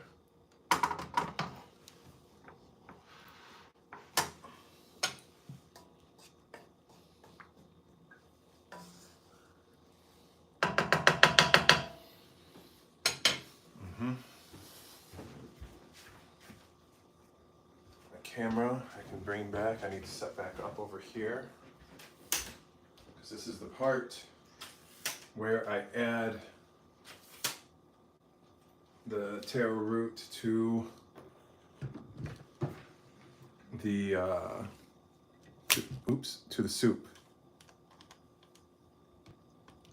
Just let me hook up my camera again to the monitor. And then we should be good to go.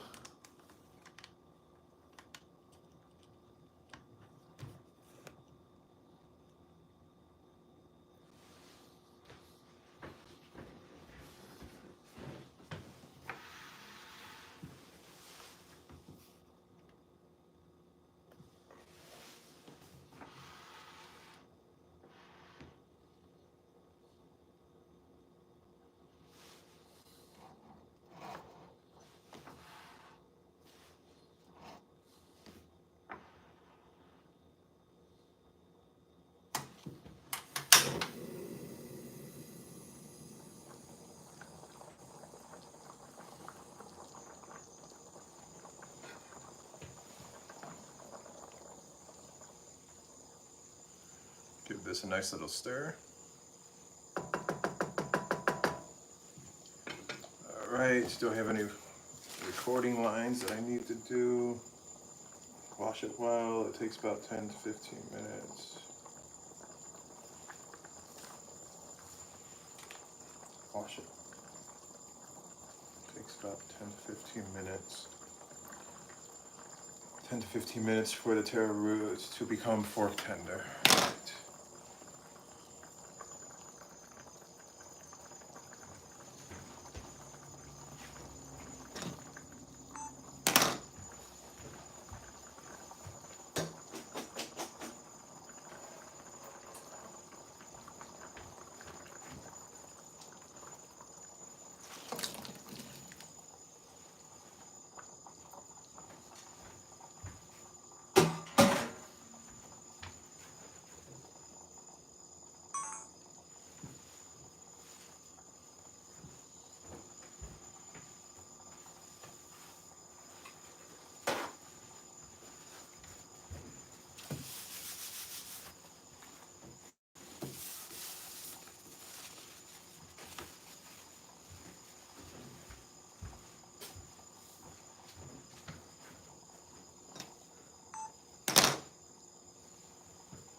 I need to adjust the camera up and back for this next shot because I do have to record a line where I say it takes about 10 to 15 minutes for the taro root to become fork tender. So it should be an easy shot. Hopefully I can get it in the first take.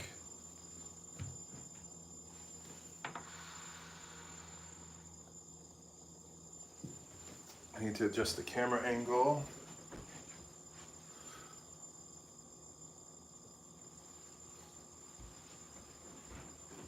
Oh boy, oh boy.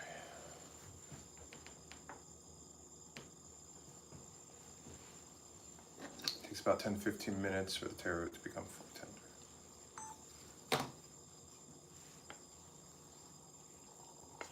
It takes about 10 to 15 minutes for the taro roots to become fork tender.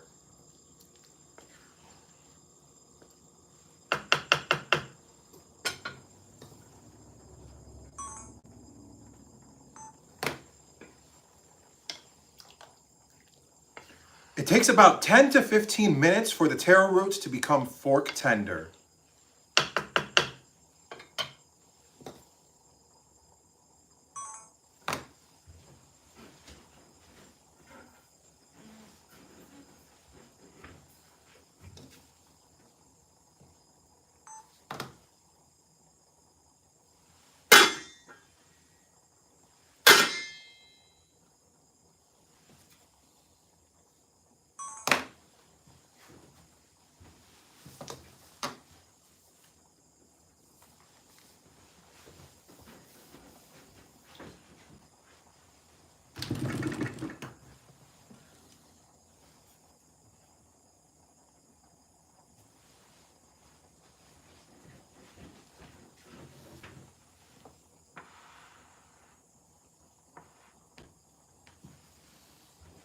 Just getting my camera ready for the next shot, even though I have to wait just to have it ready right now.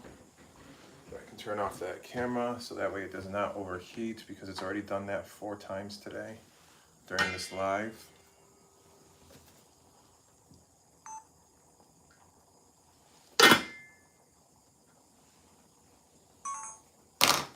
Alright, so that's that shot. Turn off the camera.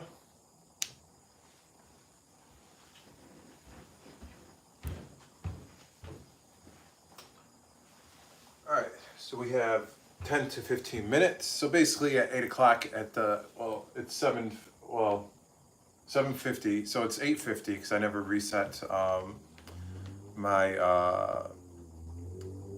clocks on the microwave and oven. So it's 8:50 right now. So by 9 o'clock, we'll hit 10 minutes. I can give it a check, see if it's fork tender or not. And if it is, then I will plate it and we can record the final shots. We can say Yallah Bismillah, and then we can eat. So hopefully it turns out well. It does smell really fragrant and amazing. So I am actually getting like really hungry. Yeah, I kind of got quiet like towards the second half of this live. Like I got verbally quiet, especially in between like when I wasn't recording lines. More so because of essentially I'm getting like really hungry and really tired at the same time. And plus my kitchen is a disaster right now as we speak.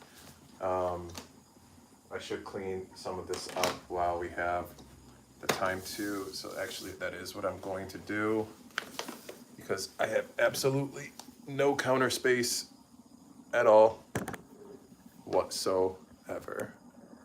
As you can see, YouTube on the right, and TikTok on the left. My kitchen is a disaster right now. Um, so I'm just gonna go ahead and put all this stuff in the dishwasher for now. Everything but the food processor stuff and the pots and pans. Everything else can go. Let me just move this stuff out of the way. Let me bring you guys over here instead.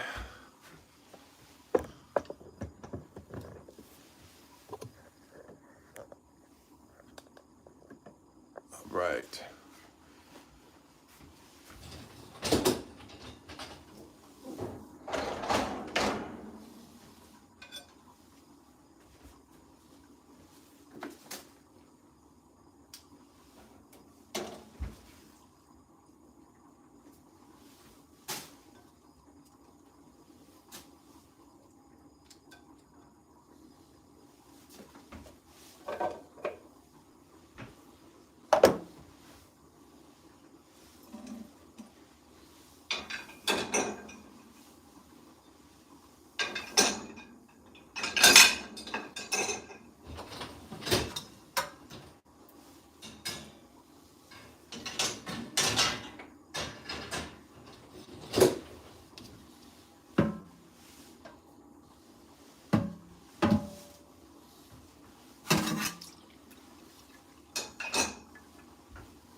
That's everything. Oops.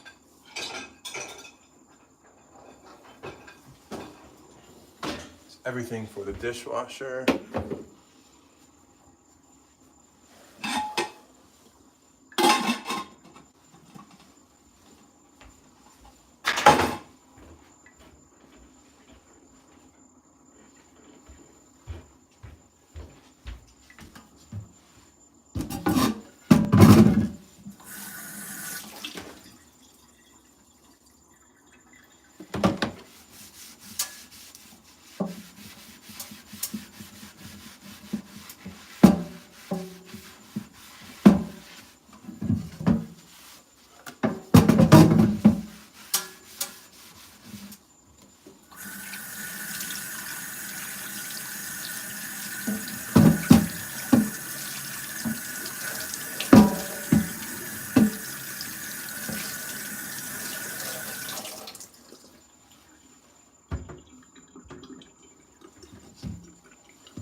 All right, let's head back over here.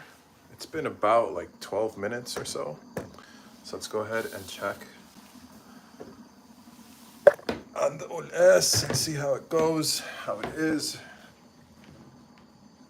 I hope everybody can see me okay. Need to grab a fork.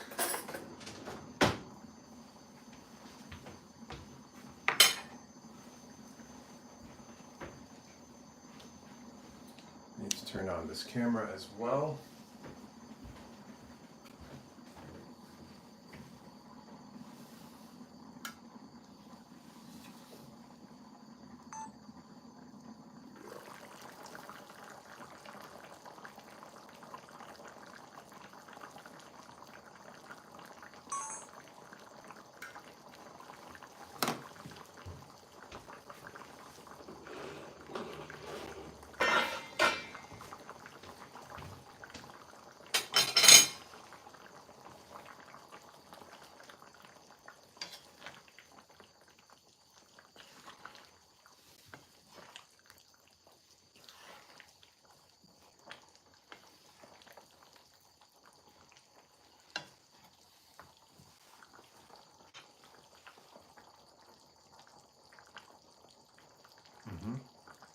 Fork tender.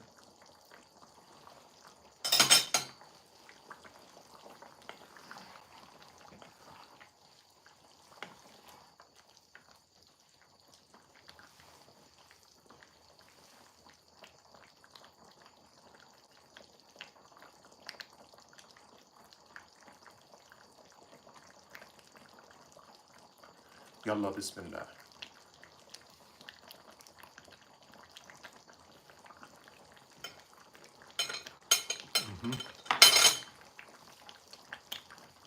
It's really hot.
My next recording lines are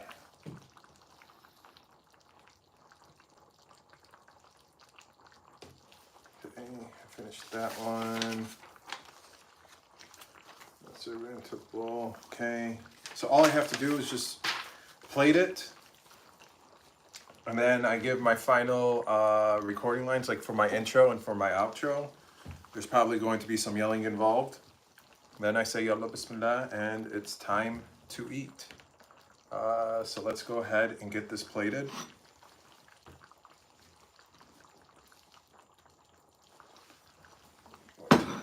Zoom out just a little bit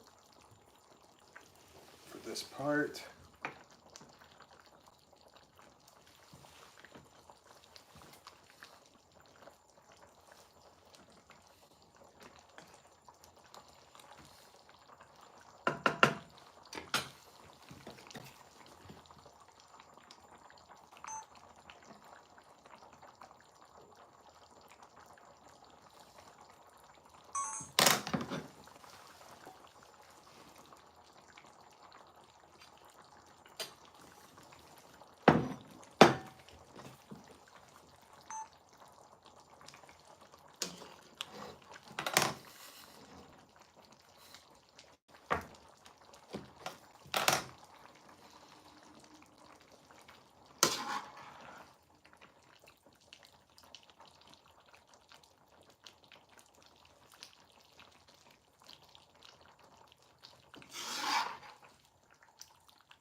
stove can go.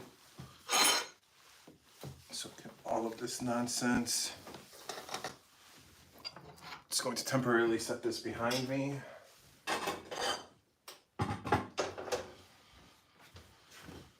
This is all done, that's off.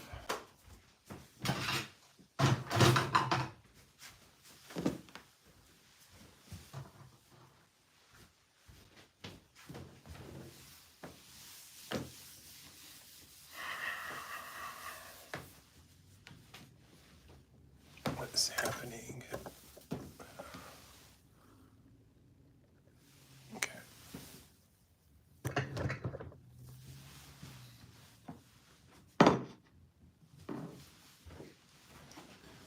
Need to adjust my camera.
Actually, I should use the clear bowl instead.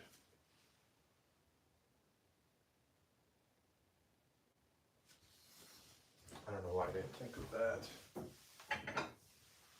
I think this one would look much, much better. Let's try that again.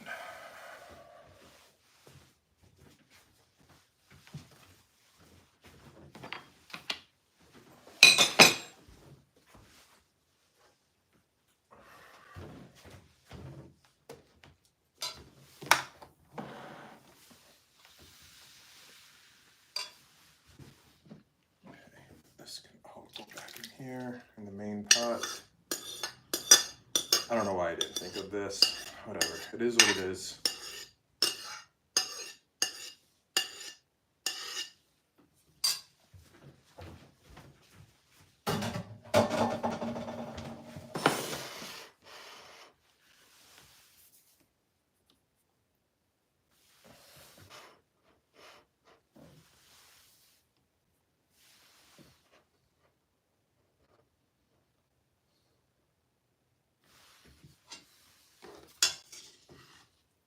Take two.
I think that looks much better.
me take one more shot before I can record my final lines, just for my thumbnail that I will use for this.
Egyptian style Olas.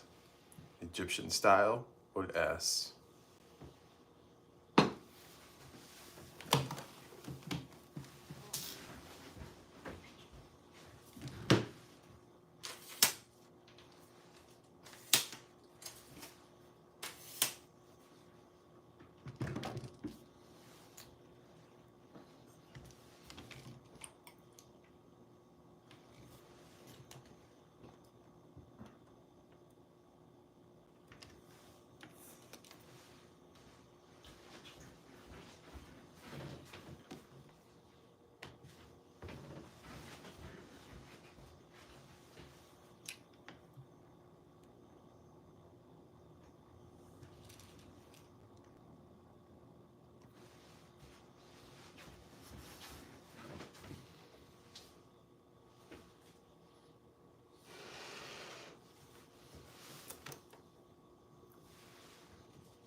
This dish came highly requested.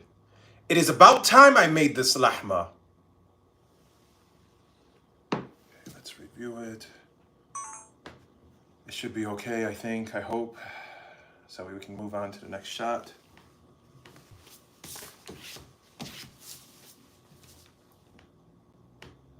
This dish came highly requested.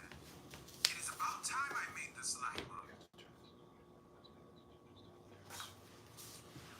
All right, perfect.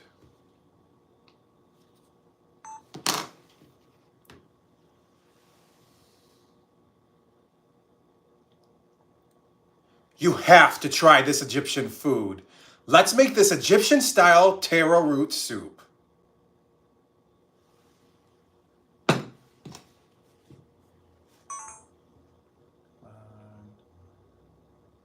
go.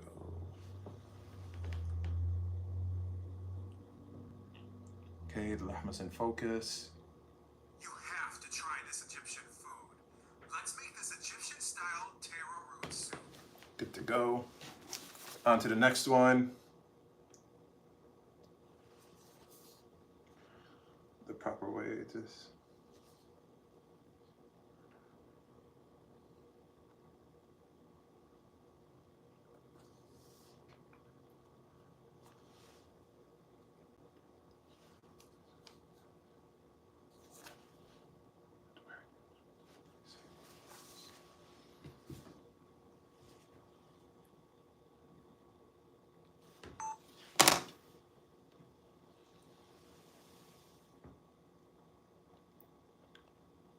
The proper name in Arabic for this dish is kolkas. But we're Egyptian, so we say Olas.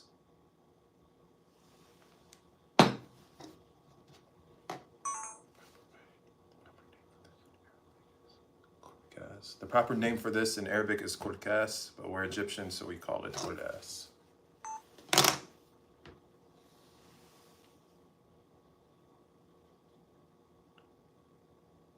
The proper name for this in Arabic is kurkas, but we're Egyptian, so we call it Olas. I think that's it. Let's see.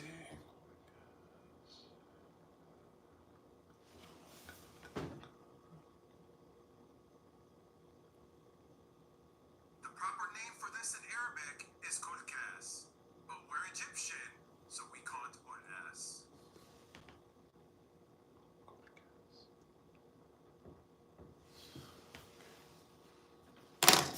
Any more lines? Okay.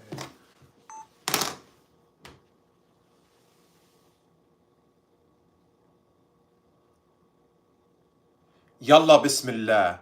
Yalla bismillah. Yalla bismillah. Yalla bismillah. Yalla bismillah.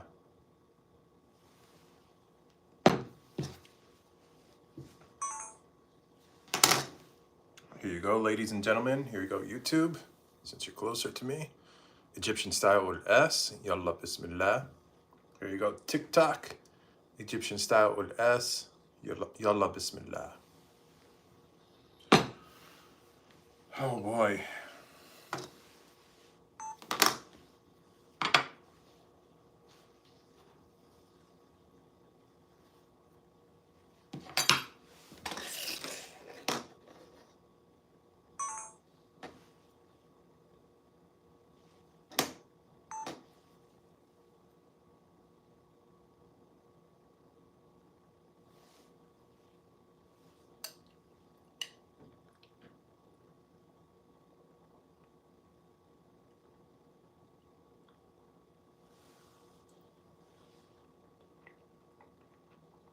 Mm-hmm.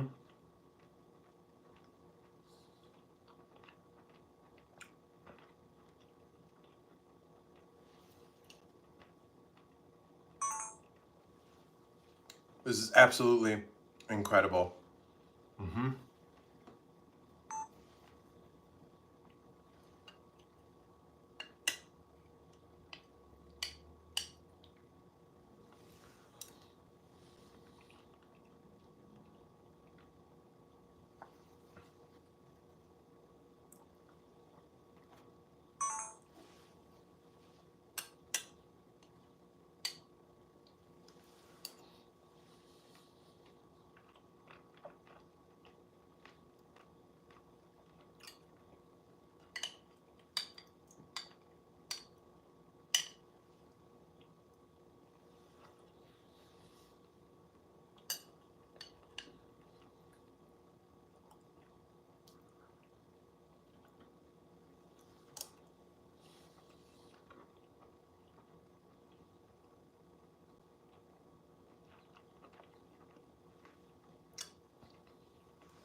When I was younger, I always thought Olas was ملوخية.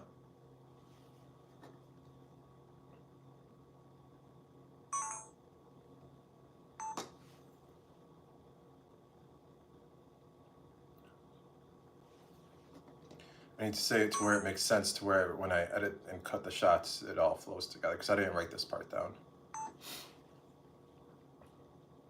When I was younger, I thought Olas was an upgraded ملوخية. I thought I thought Olas was an upgraded version of ملوخية with potatoes and lahma in it.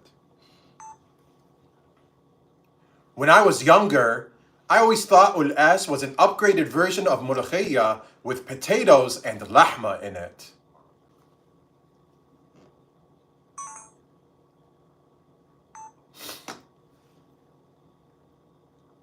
When I was younger, I always thought... I'm gonna get this. When I was younger, I always thought Olas was an upgraded version of ملوخية with potatoes and lahma in it.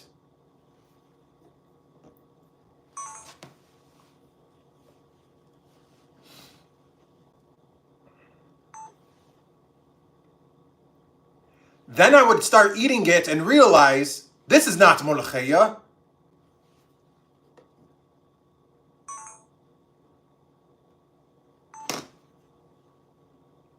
This is not potatoes.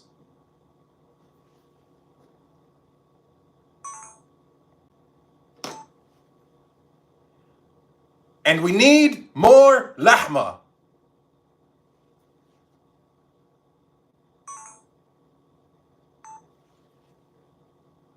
And where's the lahma?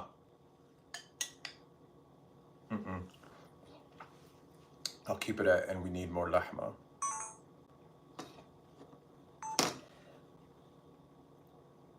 And we need more lahma.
I will be right back.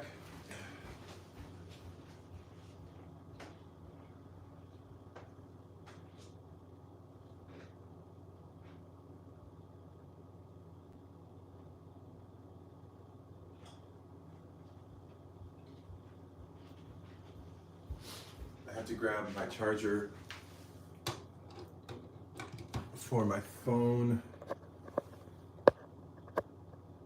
Otherwise, YouTube is going to disconnect from this live.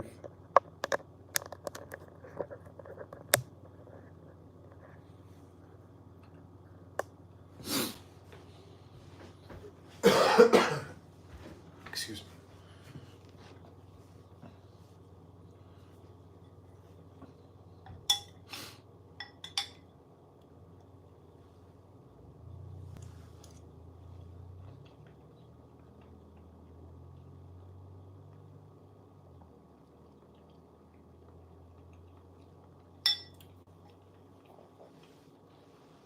So the thing about Olas is that all of the greens that are finely chopped, they always sink to the bottom.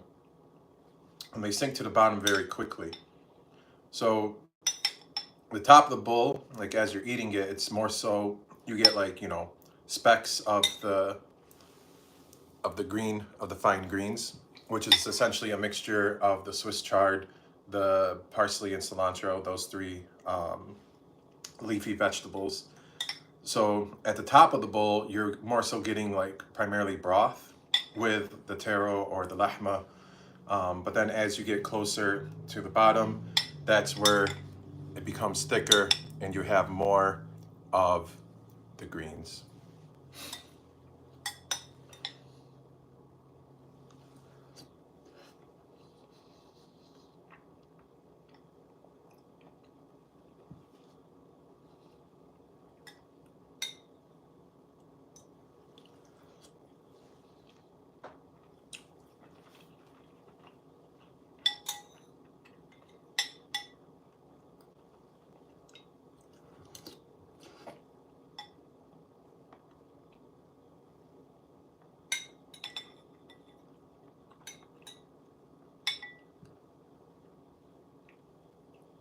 All right, final bite, and then I'm signing off here.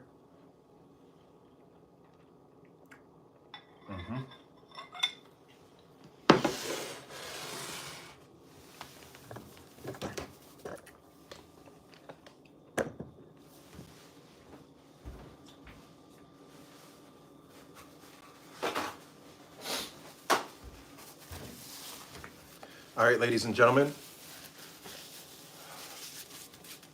that is going to wrap up tonight's live, where I made Egyptian style taro soup, also known as olas.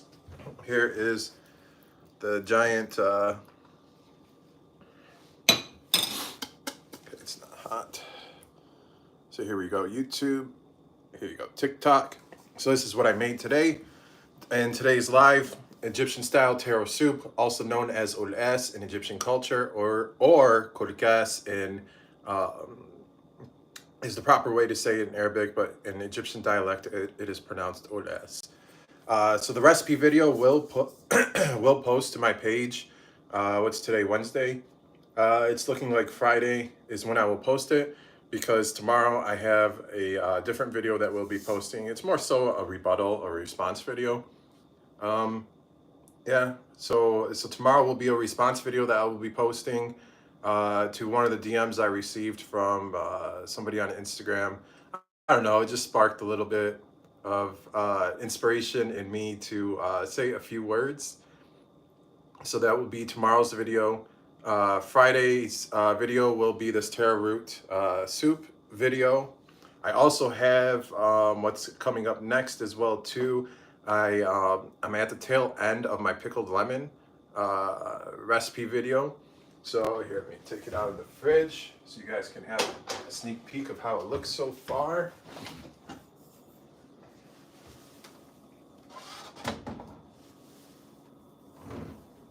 All right. Pickled lemons. These are whole lemons. So they've been, tomorrow will be day 2 of it sitting in the vinegar and the brine, the pickle brine, I should say. They've been soaking in water for about a week now, and then going on 2 days in the pickle brine. It should be ready by tomorrow, possibly Friday at the latest. And then I will shoot the tail end of that recipe video, and then that will post to my social medias probably either Saturday or Sunday, based on how things go. I also have another recipe video planned for meshebbik. Meshebbik is essentially like an Egyptian style funnel cake, but dipped in simple syrup. I personally am not a fan of meshebbik at all whatsoever. Like, when I was younger, Mama would make it like for every Ramadan, and I would get super excited for it. And you know, because it's a sweet, it's dessert, it's a sweet, and I have a sweet tooth. And I would stand next to her as she would be frying it, and then she would have the simple syrup ready, like in another dish, and she would take it. She would take the meshebbik out of the hot oil. She'd, you know, pat it dry with some paper towel, and then dip it in the simple syrup, and I'd be so excited. And I would take one bite. Nope, and I'm done. Like, that's all I can do is just one bite. I don't know what it is. I've never liked meshebbik. But I'm going to be making it because it is really popular especially during the month of Ramadan, and there are plenty of people out there who really do enjoy meshebbik. So I do want to shine some light on some of the foods that that many of the content creators are not really making. Like, even, you know, this taro soup, not too many people have made it, so I saw it as an opportunity, and plus it came highly requested by a lot of my followers, especially on Instagram. That is where I receive a lot of requests for for foods for me to make. Another final update: if you have not already watched it, definitely go watch my how to prepare Egyptian mish cheese video. It is pinned at the top of my TikTok, and it is also pinned on my homepage on YouTube. Definitely check out that video. You guys on TikTok have given it a lot of love in the first couple days. It reached 250,000 views, so thank you for that. And what's funny to me about that is, out of all the videos I've shared thus far, like especially during Ramadan, that has been my #1 video. And you would think, you know, people during Ramadan, they want to make, you know, all the sweets and all the good stuff, and, you know, Dubai chocolate, every possible variation and adaptation of that has been going on. Like, people have been putting it in dates, people have been putting it in who knows what, with strawberries and all this stuff. Then here I am making mish. And a lot of people thought I was crazy for doing it. But honestly, I did not care. I still wanted to make it. I was set to make it. Here, let me pull it out of the cupboard for you guys to see how it looks.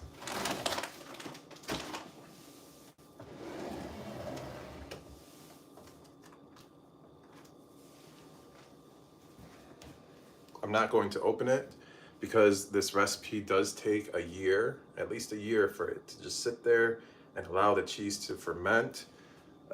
You could see some of the white at the bottom. Those are the cheese blocks. I have 2 different types of cheese in here, one of which is Arish cheese, and the other cheese is Domiati cheese. And then this brownish substance / liquid is essentially the base to mish cheese. It is a mixture of fermented milk. When you ferment milk, like essentially let it sit out at room temperature for several days, it turns into like a yogurt-like substance.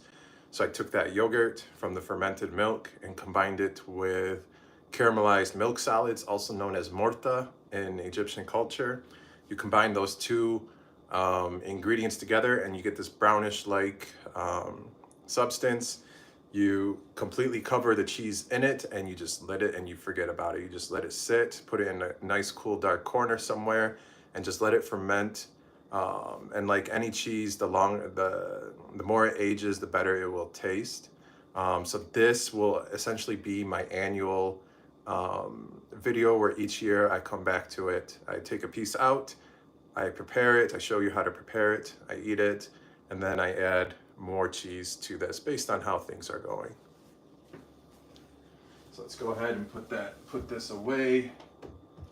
Another fun thing about mish was that many people, like if you read through the comments section, there are many people on that video who say that they essentially inherited the the mish that they have from their parents.